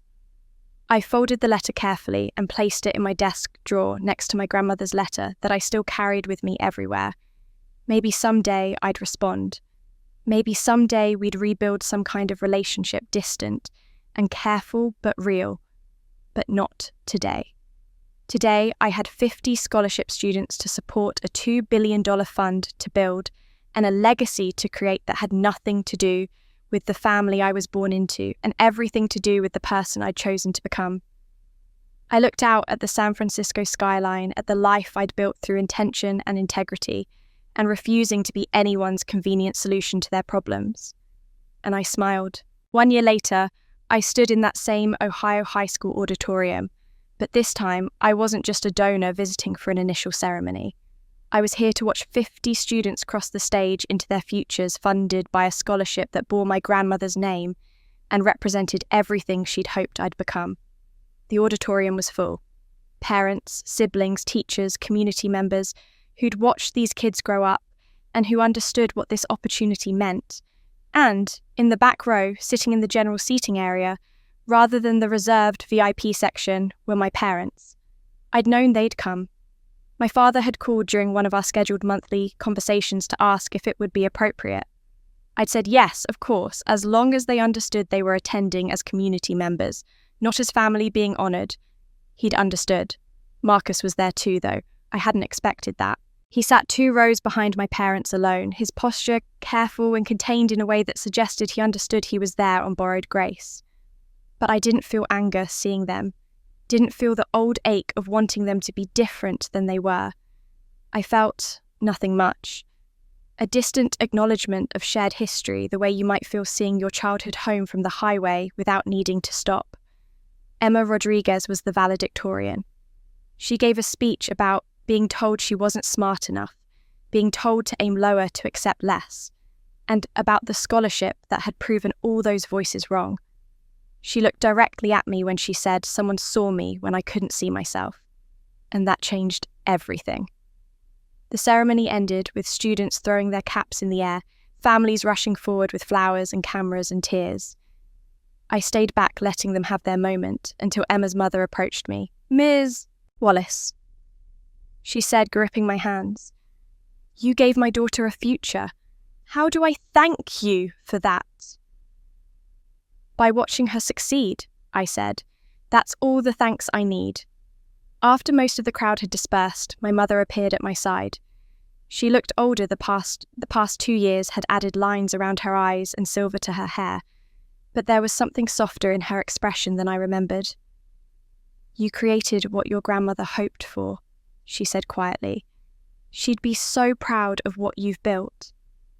I looked at her steadily. "I didn't do it to make grandmother proud, or to make you proud. I did it because I'm proud of myself." She nodded, slowly accepting this. "I know, and that's exactly right. That's exactly what you should have done." It wasn't an apology, wasn't a request for reconnection, just an acknowledgement of reality, and I found I could accept it for what it was. Marcus approached as my mother walked away. He stopped a respectful distance back, waiting for permission to come closer. When I nodded, he took a few steps forward, but didn't try to hug me or touch me. "Ms. Tasha," he said, and the formal address caught me off guard. Not sis, or even just Tasha, but Ms. Tasha, the kind of respectful distance you'd give a superior or someone you'd wronged deeply. "Marcus," I acknowledged. "I just wanted to say thank you for doing this, for these kids, for..." He hesitated, "for being better than all of us." I could have said something cutting, could have pointed out that being better than them hadn't been particularly difficult, but I found I didn't need to. His acknowledgement was enough, and my silence said everything that needed saying. "Take care of yourself, Marcus," I said finally, and turned to leave. I walked to my rental car in the parking lot as the sun began setting, painting the Ohio sky in shades of orange and gold. My father was standing by his truck, and when he saw me, he raised one hand in a small wave. I waved back. It was enough. As I drove out of town, I passed the sign at the city limits. Leaving Ohio, come back, soon. I smiled at it, really smiled, because I knew I would come back. Next year, for another graduation. The year after that. For as long as the scholarship existed, I'd return to witness what it created. But I'd return on my terms by my choice, not out of obligation or guilt, or that desperate need to belong that had defined my first 38 years. My phone buzzed in the cup holder. I pulled over to check it, and the email made that smile grow wider. Subject: Scholarship Fund, Year 2 approvals. Ms. Wallace, we're pleased to inform you that the selection committee has approved 75 students for next year's cohort, 25 more than projected, thanks to additional funding from the Chen Industries match. Attached are their profiles. We believe you'll be particularly moved by several of these stories. The board asks if you'll be available for the award ceremony next December. 75 students, 75 lives changed, 75 young people who'd been invisible finally being seen. I pulled back onto the highway heading toward the airport and my flight back to San Francisco. Back to the impact fund that had already deployed $400 million to 32 businesses, led by women and immigrants and people from places that venture capital usually ignored. Back to the apartment overlooking the bay, to the colleagues who respected me, to the life I'd built, brick by deliberate brick. The sun was rising ahead of me, the highway stretching long and open, and I felt that same sense of peace I'd discovered in my Manhattan office a year ago, but deeper now, more settled. The kind of peace that comes not from arriving at your destination, but from finally knowing your direction. Some people spend their whole lives discovering who they are. I had taken 38 years of being invisible, of searching for approval I'd never receive, of trying to be enough for people who'd decided I wasn't before I'd even begun. But I'd found myself eventually. And the rest of my life I'd spend becoming the best version of that self. Not for my family, not for approval or recognition or love that came with conditions. For me, just me. And that I'd learned was more than enough. And that's where Tasha's story brings us today. A woman who spent 38 years being invisible in her own family finally found herself by having the courage to walk away from people who refused to see her value. She transformed a $12 million moment of revelation into a life built on integrity, purpose, and the radical act of choosing herself first. But here's what makes Tasha's journey so powerful. This isn't just a story about money or family drama or even revenge. This is about something far more universal. It's about the moment when you realize that you cannot shrink yourself small enough to fit into someone else's version of who you should be. It's about understanding that losing people who diminish you isn't loss at all. It's liberation. Think about the lessons woven throughout this journey.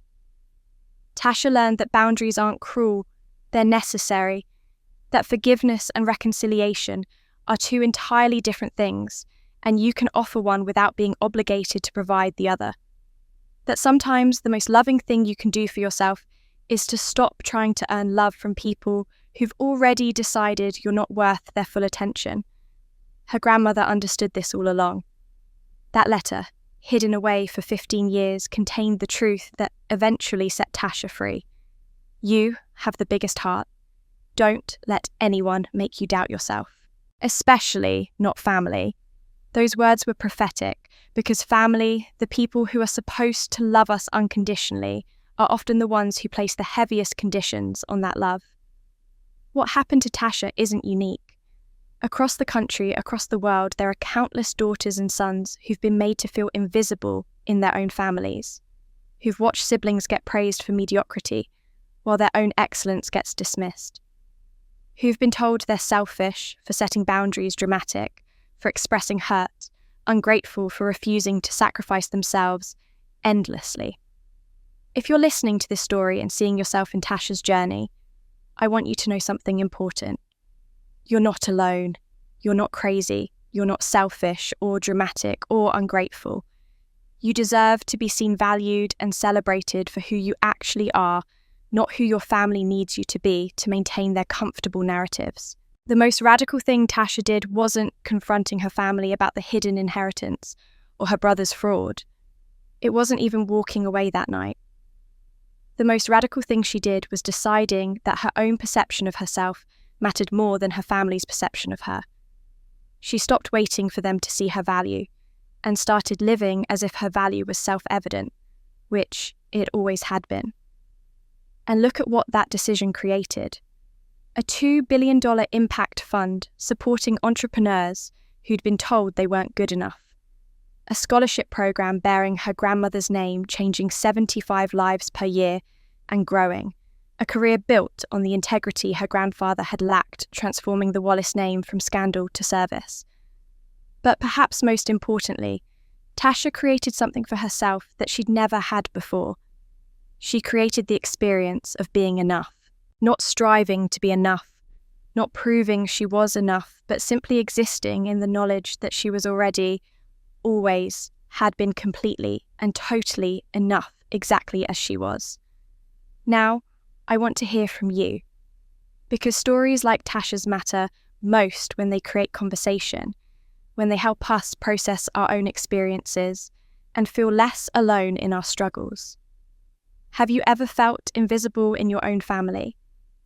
Have you had to make the difficult choice between staying connected to people who diminish you or walking away to protect your peace? Have you been told you're selfish for setting boundaries? Drop your story in the comments below. Share your experience. Your story matters, and there are others here who need to hear it, who need to know they're not alone. And if Tasha's journey resonated with you, if you found yourself seeing your own life reflected in her struggle and her triumph, hit that subscribe button right now.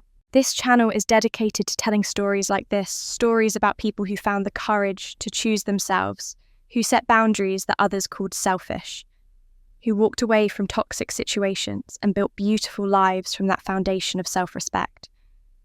We share these stories because they matter, because somewhere out there, someone is sitting in their childhood bedroom like Tasha did, finding their achievements hidden behind a closet, wondering if they're crazy for feeling hurt. Someone is at a family dinner table being mocked for their career.